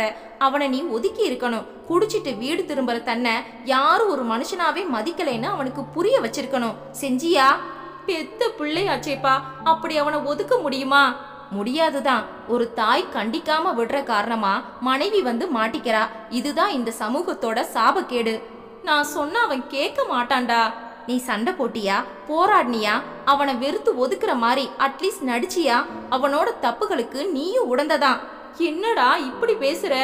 சரி விடு, இனி அவனை திருத்த உன்னால முடியாது. அதான் ஒருத்தி தேடி வந்திருக்காளே, அவ செய்யட்டும். கரெக்ட். இவனோட பலவீனங்களோட இவனை ஏத்துக்க ஒருத்தி வர்றது உசத்தி இல்லையா? காசுக்காக வர்றா. அப்படி சொல்லாதம்மா. அவளும் கை நிறைய சம்பாதிக்கிறா, இவனை விட கூட சம்பாதிக்கிறா. அப்படி பணம் தான் பெருசுன்னு அவ நினைச்சிருந்தா என்ன விட்டுருக்க மாட்டா. அவ பணத்தை மதிக்கல, கோபிய பிடிச்சிருக்கு, அதுக்காக மட்டுமே சம்மதிச்சிருக்கா. சரி, ஏதோ ஒண்ணு, அதுக்கு நான் என்ன செய்ய முடியும்? அப்படி கேளு. இத நீ கேட்கணும்னு தான் நான் எதிர்பார்த்தேன், கேட்டுட்ட. அவளை நீ உன் மருமகளா முழு மனசோட ஏத்துக்கணும். எப்படிடா முடியும்? உன்னை வேண்டாம்னு ஒதுக்குன ஒருத்திய என் மருமகளா முழு மனசோட எப்படிடா நான் ஒப்புக்க முடியும்? அப்படி ஒப்புக்கிட்டா நான் ஒரு நல்ல அம்மாவா? அப்படியா? அப்படின்னா உனக்கு நான் மட்டும்தான் பிள்ளை, கோபிய நீ 10 காசுக்கு மதிக்கல இல்லையா? அப்படி இல்லடா. அவனை நீ மதிச்சிருந்தா இப்படி பேசுவியா? அவ உன்னை அவமதிச்சிட்டாளே, அவளை எப்படி நான் ஏத்துக்க முடியும்? நீ என்ன சொன்னாலும் இது முறை இல்ல. பிடிவாதம் பிடிக்காதம்மா. வேற எவளையாவது நீ அவனுக்கு கட்டி வச்சுட்டு இவனோட பழக்கங்கள் அவளை பாதிச்சா உன்னைத்தான் அவ கேள்வி கேட்பா. உன் பிள்ளைய இப்படி வளர்த்து வச்சிருக்கியேன்னு கேவலமா கேட்பா. என்னடா சொல்ற? புரிஞ்சுக்கோமா, அவனை நேசிக்கிற இவ நம்மளை யாரையும் கேள்வி கேட்க முடியாது. தகுதியுள்ள ஒரு பெண். சரி, கோபி என்ன சொல்றான்? கேட்கணும். நீ நிஷாவை ஏத்துக்க மாட்டேன்னு கோபிக்கு ஒரு அச்சம் இருக்கும். அதை நீ போக்கிட்டா நிச்சயமா அவன் சம்மதிச்சிடுவான். சரிடா, எல்லா தகுதிகளும் உள்ள உன்னை ஒருத்தி ஒதுக்குனது என் மனசுல காயமா படிஞ்சிருக்குடா. விடுமா, இந்த பொண்ணை விட்டா வேற யாரும் எனக்கு கிடைக்க மாட்டாங்களா? ஏன் மாட்டாங்க? அவளுக்கு யோகம் இல்ல, உனக்கு என்ன குறைச்சல்? நீ ராஜகுமாரன், உன்னை கட்டிக்க நீ நான் போட்டி போடுவாங்க. ஆலயமணி அடித்தது பாத்தியா? அந்த ஆண்டவனே என் பேச்ச ஆமோதிக்கிறார். அதுதான் மணி அடிக்குது. இவளை விட எல்லா விதத்திலையும் தகுதிகள் அதிகம் உள்ள ஒருத்திய நான் தேர்ந்தெடுக்கிறேன். அவதான் இந்த வீட்டுக்கு மருமகள். அத நீ செய்மா. ஆனா இவளும் உன் மருமகள் தான். அதுக்கு நீ பச்சை கொடி காட்டு. முதல்ல மூத்தவன் கல்யாணம் முடியணும், அதுதான் முறை. உன் கல்யாணம் முடிஞ்ச பிறகு இத பத்தி பேசலாம். அதுக்கு முன்னால நான் எதையும் ஒத்துக்க மாட்டேன், புரியுதா? அம்மா, எனக்கு நடக்கும்போது நடக்கட்டும். இல்லடா, உன் ஜாதகத்துல குருபலன் வந்தாச்சு. இன்னும் 3 மாசத்துக்குள்ள உன் கல்யாணம் நடந்தே ஆகணும். அதனால அடுத்த முயற்சிகளை நான் எடுக்க போறேன். என்னை இப்ப ஜோசியர் வீட்டுல இறக்கி விட்டுட்டு போ. அம்மா எழுந்து விட்டாள். தன் பேச்சில் அம்மா உறுதியாக இருந்தாள். பிரசாத் பெருமூச்சு விட்டான். அம்மா பேச்சில் நியாயம் இருந்தது. என் கல்யாணம் முடியாமல் அம்மா பேச மாட்டாள். என் கல்யாணம் அதற்குள் நடக்குமா? யார் அந்த பெண்? ஜோசியர் எதிரே அம்மா ஈஸ்வரி இருந்தாள். ஜோசியரிடம் பிரசாத்தின் ஜாதகம் இருந்தது. அவர் மறுபடியும் ஜாதகத்தை அலசினார். குரு பலன் வந்தாச்சுமா. இன்னும் 3 மாசம் கூட ஆகாது. 2 மாசத்திலேயே கல்யாணம் நடக்கும். நிச்சயமா நடக்குமா? என் ஜோசிய அறிவுக்கு உட்பட்டு அதுல எந்த ஒரு மாற்றமும் இல்ல. கட்டங்கள் என்ன சொல்லுதோ அதைத்தான் நான் சொல்லுவேன். சரிங்க, நல்ல ஒரு பொண்ணா நீங்களே காட்டுங்க.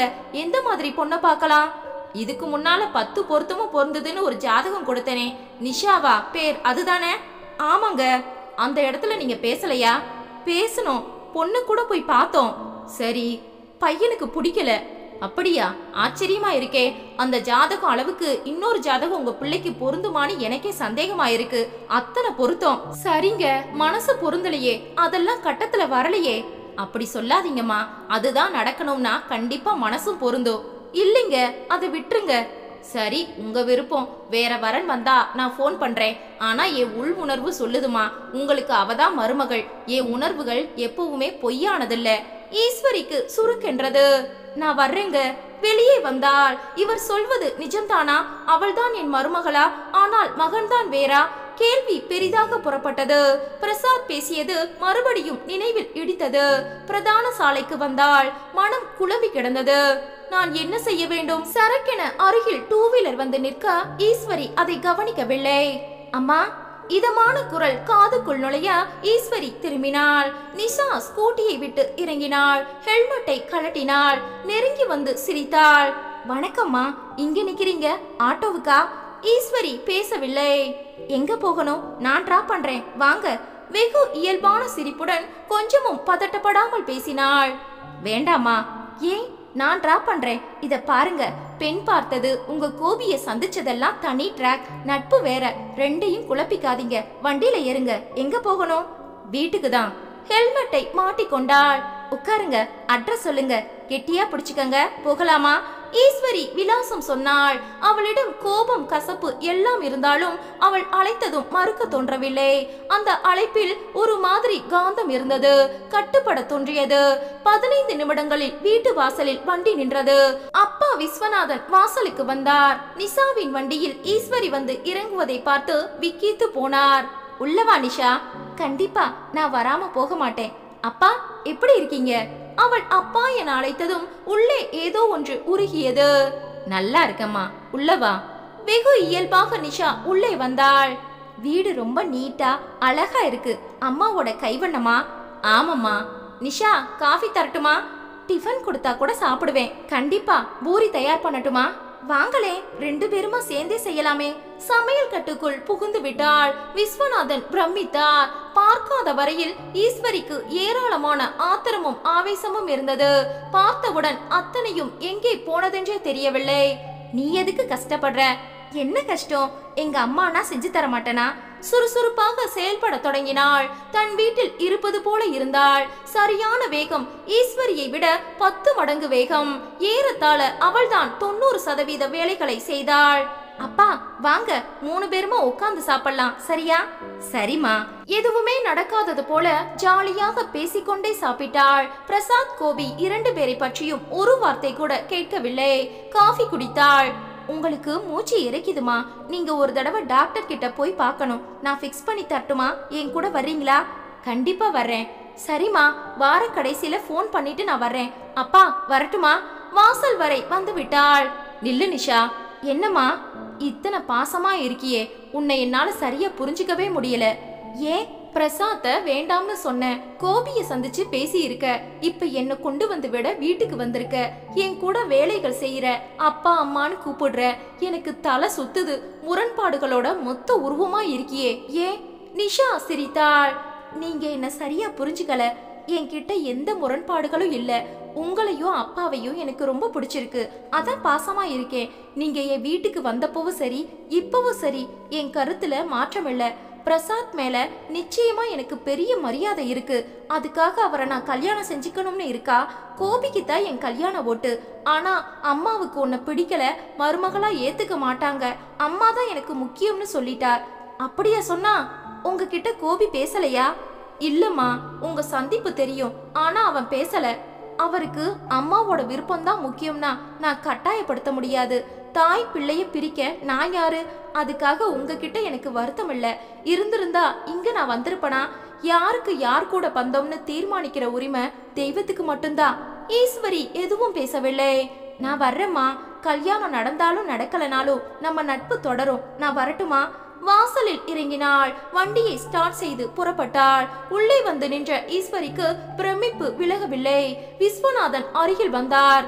அற்புதமான பொண்ணுடி, மனசுல எதையும் வச்சுக்கல.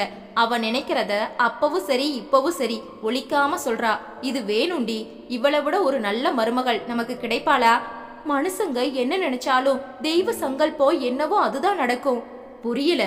பிரசாத் ஜாதகத்தோட நிஷா ஜாதகம் பிரமாதமா பொருந்தி இருக்கு. இந்த கல்யாணம் நடக்க நிறைய வாய்ப்பு இருக்குன்னு ஜோசியர் சொல்றார். கிரகங்கள் யாரு? தெய்வங்கள் தானே. அதனால அப்படி இருக்க பெரியவனுக்கு பொருந்திட்டு சின்னவனுக்கு அவ மனைவியாக முடியுமா? அப்படி நடக்கலாமா? நடந்தா அது குடும்பத்துக்கு நல்லதா? சரி ஈஸ்வரி, அவங்க மனச நீ பார்க்கவே மாட்டியா? இத பாருங்க, மனுஷ மனசு பிறந்த முதல் சாகிறதுக்குள்ள ஒரே மாதிரி நிலையா இருக்காது. சூழ்நிலைக்கு தக்க அது மாறும். இது காலத்தோட கட்டாயம். ஆனா கட்டங்கள் எப்போதும் மாறாதுங்க. விஸ்வநாதன் பேசவில்லை. ஈஸ்வரி பட்டதாரி அல்ல, உத்தியோகம் பார்த்து சம்பாதிக்கவில்லை. ஆனால் வாழ்க்கையில் அனுபவம் பெற்ற பெண்மணி, குடும்ப தலைவி, ஒரு தலைமுறையை கடந்து வந்தவள். ஞானம் நிறையவே உண்டு. எந்த ஒரு அகத்தூண்டுதலுக்கும் தெய்வ சக்திதான் காரணம் என அழுத்தமாக நம்பும் பெண்மணி. விஸ்வநாதனால் இதை மறுக்க முடியவில்லை. கோபி தன் கம்ப்யூட்டர் முன்பு உட்கார்ந்திருந்தான். வெளிநாட்டு அழைப்பு ஒன்றை அப்போதுதான் பேசி முடித்திருந்தான். கோபி, உங்களை பார்க்க மிஸ்டர் வில்சன் வந்திருக்கார். இதோ வந்துட்டேன். கோபி எழுந்து வந்தான், வணங்கினான்.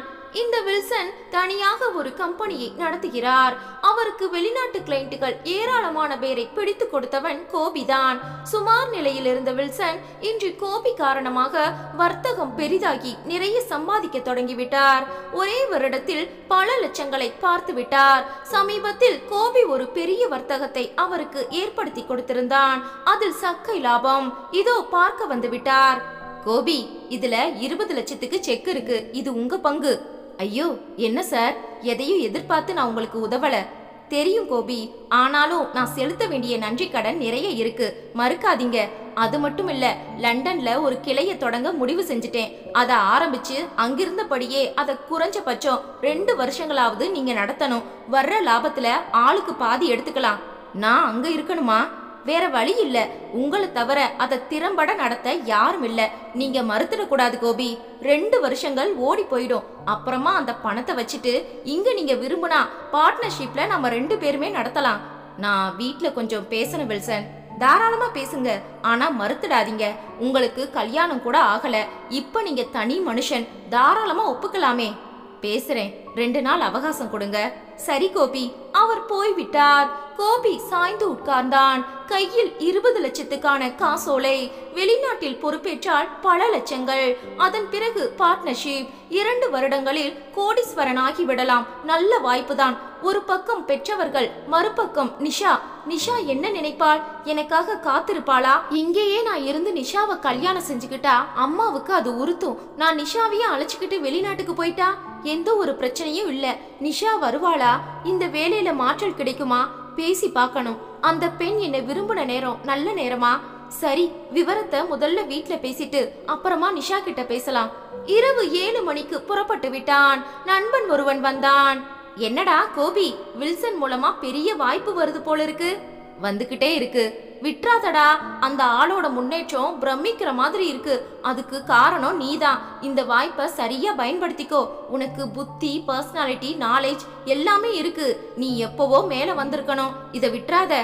கோபி தலையை ஆட்டினான். தடால் என்ற சப்தம் வர கல்லூரி முடிந்து வந்து முகம் கழுவி கொண்டிருந்த தீபா அதிர்ந்து போனாள். உள்ளே ஓடி வந்தாள். கல்யாணி கீழே விழுந்து கிடந்தாள். தீபா அலறிவிட்டாள். அம்மா, என்னாச்சு? நீ எப்படி விழுந்த? பதறி போய் கீழே உட்கார கல்யாணிக்கு கண் செருகி இருந்தது. தீபா ஓடி போய் தண்ணீர் எடுத்து வந்து முகத்தில் தெளித்தாள். அம்மாவின் தலையை எடுத்து தன்மடியில் வைத்துக் கொண்டு குலுக்கினாள். மிரண்டு போனாள். அசைவே இல்லை. அப்பாவும் நிஷாவும் ஆபீஸில் இருந்து வீடு திரும்பவில்லை.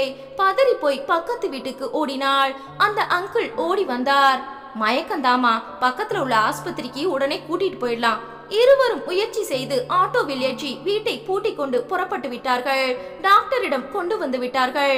அவர் பரிசோதித்தார். பிபி எக்கச்சக்கமா ஏறி இருக்கு, அதான் மயக்கம், பாத்துடலாமா?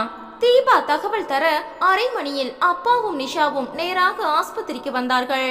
அதற்குள் கல்யாணி விழித்து விட்டாள். டாக்டர் பிபியை கட்டுப்படுத்தி விட்டார். என்னம்மா, ரொம்ப டென்ஷன் பண்றாங்களா? ஆமா டாக்டர். எதுக்கு? அந்த மாதிரி எல்லாம் படக்கூடாதுமா. டாக்டர், நான் ஒரு குடும்ப தலைவி. கல்யாண வயசுல இருக்கிற 2 பெண்களுக்கு அம்மா. டென்ஷன் படாம இருக்க முடியுமா? பொறுப்புகள் இருக்கு இல்லையா? டாக்டர் சிரித்தார். அம்மா, பொறுப்புகள் இருக்கு, அதை நல்லபடியா நிறைவேற்ற தேக ஆரோக்கியம் வேணும் இல்லையா? இந்த மாதிரி பிபி ஏறுனா பேரலைஸ் ஆயிடும், இல்லைன்னா கிட்னி பாதிக்கும். அமைதியா இருங்க. நீங்க தலைகீழா நின்னாலும் நடக்கிறது தான் நடக்கும், புரியுதா? சரி டாக்டர். நீங்க வீட்டுல இருக்கிறவங்களும் அவங்க பதட்டப்படாம பாத்துக்கணும். ஒரு குடும்பம்னா எல்லாருக்கும் பொறுப்பு சரிசமமா உண்டு. சரி, கூட்டிட்டு போங்க. மருந்துகளை எழுதி இருக்கேன், நல்லா சாப்பிட வைங்க. ரெஸ்ட்ல இருக்கட்டும். சரி டாக்டர். மெதுவாக வீட்டிற்கு அழைத்து வந்து விட்டார்கள். அம்மா, நீ படு. நாளை முதல் நான் 4 நாளைக்கு லீவு போடுறேன். வேண்டாம் நிஷா, எனக்கு இப்ப ஒண்ணும் இல்ல. சரிம்மா, ரெஸ்ட் எடுத்தா இனிமே பிரச்சனை வராது. தீபா, வா என் கூட. ராத்திரிக்கு சப்பாத்தி போடணும், காய்கறி கட் பண்ணு. சரிக்கா. கார்த்திகேயன் அருகில் வந்து உட்கார்ந்தார். என்ன கல்யாணி, ஏன் இந்த அளவுக்கு போச்சு? இது ஒரே நாள்ல நடக்கலைங்க. படிப்படியா ஏறின ரத்த அழுத்தம்தான். பிரசாத் வந்து பார்த்துட்டு போன முதல் ஆரம்பிச்சது. எதுக்கு? நீங்க சுலபமா கேப்பீங்க. என் சங்கடம் எனக்கு தானே புரியும். என்ன சங்கடம்? நிஷா தெளிவா இருக்கா. இல்லைங்க, அவளும் தெளிவா இல்ல. அந்த பையன் அம்மா சம்மதம் இல்லாம இவ கழுத்துல தாலி கட்ட மாட்டான். அவங்க அம்மா இவளை ஏத்துக்க மாட்டாங்க. நிஷாவை உதறிட்டு தீபாவை யாராவது கேட்டா என் மனசு எப்படி துடிக்கும்? அந்த தாய் மனசும் அப்படித்தானே, என்ன பாடுபடும்? அந்த வீட்ல கோபிக்கு மனைவியா இவளால நிம்மதியா வாழ முடியுமா? குடும்பம் முழுக்க உறுத்தல் இருக்காதா? அது என்னெல்லாம் விபரீத விளைவுகளை உண்டாக்கும்னு தெரியல. கல்யாணி, நீ ரொம்ப யோசிக்கிற. இல்லைங்க, இது அவசியமும் கூட. ஆனா இந்த பிரச்சனைக்கு தீர்வு என்னன்னே எனக்கு புரியல. அது மண்டையில குழம்பித்தான் எனக்கு பிபி உச்சந்தலைக்கு ஏறி இருக்கு. அது இல்லம்மா, மத்தவங்க மேல உன் அபிப்பிராயத்தை நீ திணிக்க முடியுமா? அதையே தங்க நானும் சொல்றேன். அந்த அம்மாவையும் கட்டாயப்படுத்துற உரிமை யாருக்கும் இல்லையே. சரி, நீ அதிகம் பேசாத, படு. அப்பா எழுந்து விட்டார். கதவுக்கு வெளியே நின்று சகலத்தையும் நிஷா கேட்டுக்கொண்டிருந்தாள். அதே நேரம் 20 லட்சம் ரூபாய் செக்கை அம்மாவிடம் தந்தான் கோபி. 20 லட்சமா? அம்மா ஈஸ்வரி பிரமித்து போனாள். இத்தனை பெரிய தொகைய உன் பேருக்கு தந்திருக்காங்களே, யாருப்பா? எதுக்கு? ஆமம்மா, விஸ்வநாதன் பின்னால் வந்தார். கோபி அப்பாவிடம் அத்தனையும் போனில் சொல்லி இருந்தான். வில்சன் ஒருத்தருக்கு கோடிக்கணக்கா சம்பாதிக்கிற வாய்ப்பை கோபி ஏற்படுத்தி கொடுத்திருக்கான். அதனால இவனுக்கு அவர் பங்கு கொடுத்திருக்கார். அது மட்டும் இல்லடி, 2 வருஷங்களுக்கு கோபி லண்டன் போகிற ஒரு வாய்ப்பும் வந்திருக்கு. அப்படியா? கேட்டபடி பிரசாத் வந்தான். ஆமாண்டா, இப்பதான் எல்லாம் கை கூடி வருது. 2 வருஷங்கள் கழிச்சு நம்ம கோபி கோடீஸ்வரனா திரும்புவான். அப்புறமா இங்க பெரிய பிசினஸ் தொடங்க போறான். பிரசாத் உற்சாகமாகி விட்டான். எத்தனை நாளா இது நடக்குது கோபி? என்னோட 4-5 வருஷ உழைப்பு இது. இப்பதான் பலன் கொடுக்க தொடங்கி இருக்கு. சந்தோஷமா இருக்குடா. எப்ப நீ லண்டன் போகணும்? இந்த மாச கடைசியில கூட போக வேண்டி இருக்கலாம். அப்படியா? Very good. என்னடா வெரி குட்? 2 வருஷங்கள் கோபியை பிரிஞ்சு இருக்கணுமே. ஈஸ்வரி குரல் கொடுத்தாள். அதனால என்னம்மா, எத்தனை பெரிய வாய்ப்பு இது. போடா, கோடிக்கணக்கான பணம் எனக்கு பெருசா தெரியல. ராத்திரி 12 மணி அடிச்சா நான் எப்ப ஹாலிங் பெல் அடிக்கும்னு காத்துக்கிட்டு இருப்பேன். கோபிக்கு பரிமாறிட்டு தான் நான் சாப்பிடுவேன். என் பிள்ளைய 2 வருஷம் பிரிஞ்சு என்னால இருக்க முடியாது. ஈஸ்வரி அழுது விட்டாள்.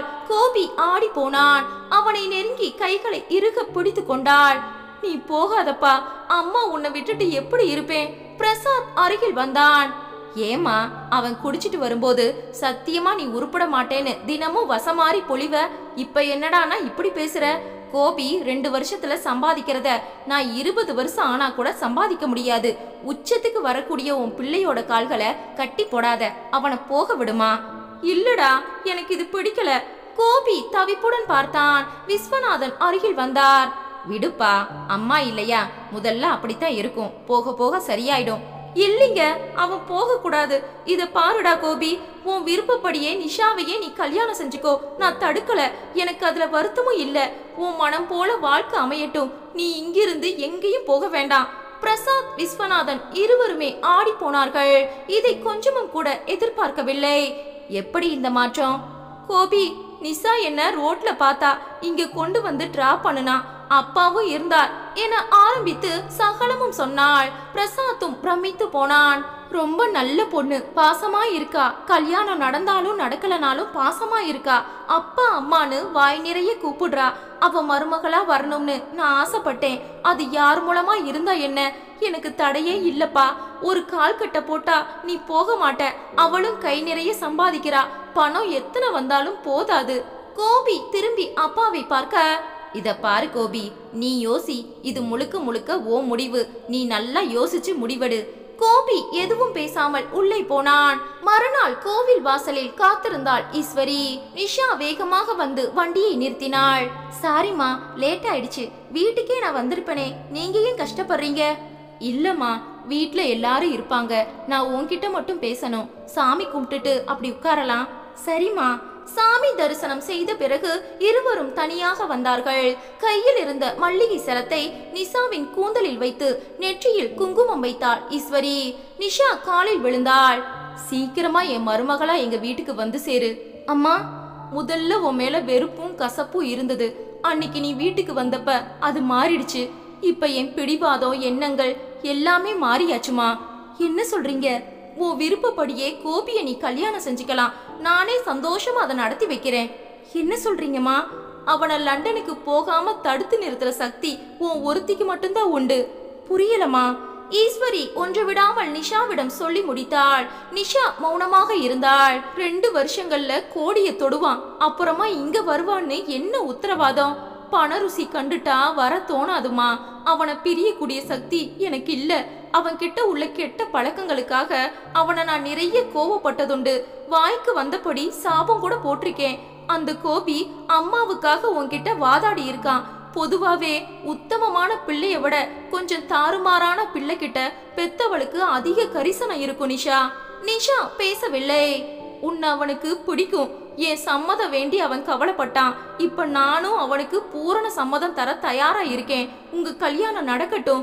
நீயும் எனக்கு வேணும். உன்னை தவிர வேற யாரும் எனக்கு மருமகளா வர முடியாது. நீ அவனை தடுத்து நிறுத்து. அந்த சக்தி உனக்கு மட்டும்தான் உண்டு. நிஷா ஒரு மாதிரி பிரமிப்பில் இருந்தாள். நீ எதுவுமே பேசலையேம்மா. அம்மா, நான் எப்பவுமே உங்க கூட தான், போதுமா? ஈஸ்வரி பரவசத்துடன் பார்த்தாள். அதே நேரம் கோபி கம்ப்யூட்டர் முன்பு இருந்தான். எதிரே வில்சன் படபடப்பாக வந்தார். கோபி, வெளிநாட்டுல இருந்து மெயில் வந்தாச்சு, நீ போட்டு பாரு. கோபி மெயில் ஐடியை இயக்க அதில் வாசகங்கள் தெரிய கோபி படித்தான். உடனடியாக வந்து ப்ராஜெக்டை ஆரம்பித்தால் உண்டாகும் நன்மைகள், லாப கணக்கு, போட்டி கம்பெனிகளின் ஆதிக்கம் என எல்லாம் விவரமாக இருந்தன. கோபி ஒன்று விடாமல் படித்தான். இந்த மாச கடைசிக்குள்ள போயே ஆகணும் கோபி. அதுக்கான உறுதியை இப்பவே தெரிவிக்கணும். தெரிவிச்சிட்டா ஃப்ளைட் புக் பண்ணிட்டு மற்ற வேலைகளை நான் கவனிக்க தொடங்கிடுவேன். நீயும் ப்ராஜெக்ட் ஃபைல் ரெடி பண்ணிடலாம். 2 வருஷத்துல இங்க திரும்பி வந்து கிளை தொடங்க போறோம். அதுக்கு நீ தான் பார்ட்னர். எனக்கு ஒரு நாள் அவகாசம் கொடுங்க. நான் பேசிட்டு நாளைக்கே என் முடிவை சொல்றேன். கோபி, நீ மறுத்துடாத. நான் உன்னைத்தான் மழை போல நம்பி இருக்கேன். நீயும் கோடிக்கணக்கா சம்பாதிக்க இப்படி ஒரு வாய்ப்பு வாழ்க்கையில வராது. இதையெல்லாம் யாரும் நழுவ விட மாட்டாங்க. புரியுது எனக்கு. கோபி யோசனையுடன் எழுந்தான். அம்மா போவதை தடுக்கிறாள். அப்பா பிரசாத் போக சொல்கிறார்கள். நிஷா என்ன சொல்ல போகிறாள்? நிஷாவின் எதிரே அப்பா, அம்மா, தங்கை தீபா அனைவரும் இருந்தார்கள். மாமியார் ஈஸ்வரி பேசியதை நிஷா முழுவதும் சொல்லிவிட்டாள். முதலில் யாருமே பேசவில்லை. என்கிட்ட கோபமா இருந்தாங்க. அன்னைக்கு அவங்க வீட்டுல கொண்டு போய் விட்ட முதல் அந்த கசப்பும் கோபமும் போயிடுச்சு. இப்ப மனசும் மாறியாச்சு.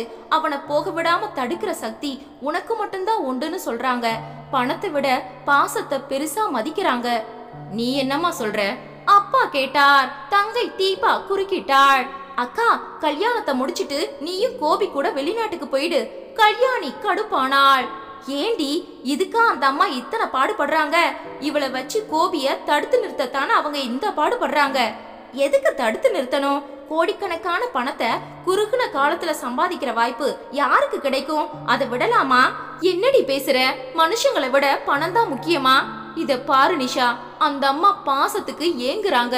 இவ சொல்ற மாதிரி கல்யாணம் செஞ்சுக்கிட்டு நீயும் புறப்பட்டு போனா அதை விட ஒரு சுயநலம் இருக்கவே முடியாது. கல்யாணி நிஷா கைகளை பிடித்து கொண்டாள். நீ கூடவே இருந்து கவனிச்ச காரணமா தான் நான் இப்ப பிழைச்சு வந்திருக்கேன். நீ கண்காணாத தேசத்துக்கு போயிட்டா எப்படிமா? ஏமா, கல்யாணமானா அவ புருஷ வீட்டுக்கு போய்தான் ஆகணும். உன் கூடவே இருக்க முடியுமா? அது எனக்கு தெரியும்டி. ஆனா பாக்கணும்னு நினைச்சு ஒரு போன் பண்ணுனா உடனே அவ ஓடி வருவா இல்லையா? பணம் பெருசு தாண்டி. அத 2 வருஷத்துல சம்பாதிச்சு முடிச்சிடணும்னு அப்படி என்ன வெறி? மெதுவா சம்பாதிக்கிறது. எங்களுக்கெல்லாம் வயசாகுது. நாளைக்கு பணம் வரும், நாங்க இருக்க மாட்டோம். பரவாயில்லையா? நிஷாவுக்கு சுருக்கென்றது. செல்போன் அழைக்க நிஷா பார்த்தாள். கோபிதான் எடுத்தாள். சொல்லுங்க கோபி. நான் உன்கிட்ட உடனடியா பேசணும் நிஷா. எங்க சந்திக்கலாம்? உங்க வீட்டுக்கே வந்துடுங்க கோபி. நான் இப்பவே புறப்பட்டு அங்க வர்றேன். எல்லாரும் இருப்பாங்களே நிஷா? இருக்கட்டுமே. எப்படியும் நீங்க எடுக்கிற முடிவு எல்லாருக்கும் தெரிஞ்சுதானே ஆகணும். உடனடியா பேசுறது எல்லாருக்கும் முன்னாலேயே இருக்கட்டுமே. கோபி ஒரு நொடி யோசித்தான். சரி, நீ புறப்பட்டு வா. நிஷா புறப்பட்டு விட்டாள். நிஷா, உறவுகள் முக்கியம். நீ எடுக்கிற முடிவு பாசத்துக்கு சாதகமா இருக்கட்டும், அம்மா சொன்னாள். கோபி வந்து விட்டான். அதற்கு 10 நிமிடங்கள் முன்பே நிஷா வந்து விட்டாள். கோபி மெதுவாக ஆரம்பித்து சகலமும் சொன்னான். நான் முடிவை உடனடியா ஆபீஸ்ல சொல்லி ஆகணும். எனக்கு அவகாசமே இல்ல. பிரசாத் குறுக்கிட்டான். என்ன முடிவெடுத்திருக்கடா? இப்படி ஒரு வாய்ப்பு யாருக்கும் கிடைக்காது. கோடியில சம்பாதிக்கிற வாய்ப்பை இழக்க நான் தயாரா இல்ல. வெளிநாட்டுக்கு நான் போகத்தான் போறேன். நிஷா, இப்ப நீ பேசுமா? ஈஸ்வரி சொல்ல.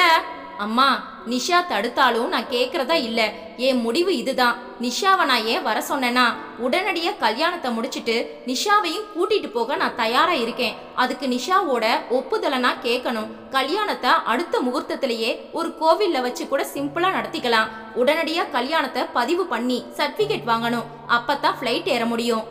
ஏண்டா, என் மருமகளா அவ வாழ முடியாதா? என்ன பேசுற நீ? வெளிநாட்டுல இருந்தாலும் அவ உன் மருமகள் தானே. உன் பக்கத்திலேயே அவ இருக்கணும்னு நீ ஆசைப்பட்டா நான் கோடிகளை இழக்க வேண்டியது வரும். அது விவேகமான முடிவு இல்ல. உன்னை பிரிய என் மனசுல தெம்பு இல்லடா. அம்மா, என்னைக்காவது ஒரு நாள் நீ என்ன பிரிஞ்சுதான் ஆகணும். காலம் முழுக்க கூடவே இருக்க முடியுமா? இல்ல நீ போயிட்டா நானும் உன் கூடவே வர முடியுமா?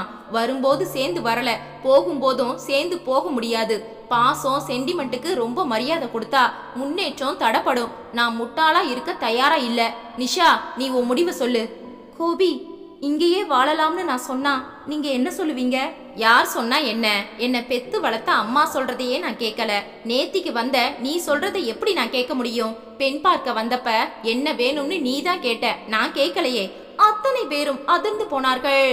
எனக்கு வாழ்க்கையில பணம் சம்பாதிக்கிறது முக்கியம். நீ கூடவே வந்தா நீயும் உயரலாம். சென்டிமெண்ட் பேசினா உன்னையும் கலட்டி விட்டுட்டு போய்கிட்டே இருப்பேன். இனிமே உன் முடிவை நீ சொல்லலாம். எனக்கு அவகாசம் இல்ல. கோபி பேசிய விதம் அங்குள்ள எல்லோரையும் அதிர்ச்சிக்கு உள்ளாக்கியது. கோபி இப்படி பேசுவான் என்று பிரசாத் கூட எதிர்பார்க்கவில்லை. நிஷா திரும்பி அம்மாவை பார்த்தாள். அருகில் வந்து உட்கார்ந்தாள். நிஷா, நான் பெத்த பிள்ளையே என்னை விட பணம் தான் உசத்தின்னு சொல்லிட்டு என்ன உதறிட்டு போக முடிவெடுத்தாச்சு. இனி உன்னை யாரோ பெத்த பெண்ண தடுத்து நிறுத்த எனக்கு எந்த உரிமையும் இல்லம்மா. எங்கே இருந்தாலும் நீதான் என் மருமகள்னு சந்தோஷப்பட்டுக்கிறேன். நீ அவனை கல்யாணம் செஞ்சுக்கிட்டு புறப்படுமா? நான் தடுக்கல. நிஷா அம்மாவின் கைகளை பிடித்தாள். நான் தான் உங்க மருமகள், உங்க கூடவே எப்பவும் இருக்க போற மருமகள். நீ என்ன சொல்ற? அவனை கல்யாணம் செஞ்சுக்கிட்டு அவனை மட்டும் வெளிநாட்டுக்கு அனுப்ப போறியா? அது சரிப்படுமாமா? எதுக்கு? நேத்திக்கு வந்து நீ சொல்றத எப்படி கேட்க முடியும்னு சொல்லிட்டாரே. என்ன வேணும்னு நீதானே கேட்ட, நான் கேட்கலன்னு சொன்னாரே. எனக்கு வேணும் இந்த செருப்படி. எல்லா தகுதிகளும் உள்ள பிரசாத்தை உதறிட்டு இந்த கோபி வேணும்னு கேட்ட எனக்கு இந்த தண்டனை தேவைதான். அன்னைக்கு எங்க வீட்டுல பிரசாத்தை அவமானப்படுத்தினேன். இப்போ உங்க வீட்டுல நான் அவமானப்பட்டு நிக்கிறேன். எழுந்து வந்தாள். பிரசாத், உங்க மேல எப்பவும் எனக்கு தனி மரியாதை உண்டு. இப்ப நான் கேக்குறேன், என்ன மன்னிச்சு உங்க மனைவியா ஏத்துப்பீங்களா? இந்த அம்மாவுக்காக இவங்க மருமகளா இவங்க கூடவே நான் வாழணும்னு இவங்க படுற ஆசைய நீங்களாவது நிறைவேத்துவீங்களா? சொல்லுங்க பிரசாத். பிரசாத் திரும்பினான். எனக்கு எப்பவுமே எங்க அம்மா தான் முக்கியம். பணத்தை விட பந்த பாசத்தை மதிக்கிறவண்ணா. நம்ம கல்யாணம் அடுத்த முகூர்த்தத்திலேயே நடக்கும் நிஷா. அம்மா பூரித்து போய் நிற்க நிஷாவையும் பிரசாத்தையும் இரு கைகளால் அள்ளி அணைத்து கண்ணீருடன் முத்தமிட்டாள். கோபி மெல்ல வெளியே வந்தான். இது நடக்கணும்னு தானே நான் இத்தனை பாடுபட்டேன். உன்னை விட்டு பிரிய எனக்கும் விருப்பம் இல்லதாமா. ஆனா இதை தவிர எனக்கு வேற வழி தெரியல. தனக்குள் சொல்லிக் கொண்டான். ஒரு தியாகத்தில் தான் மற்றொரு உறவு மலர்கிறது.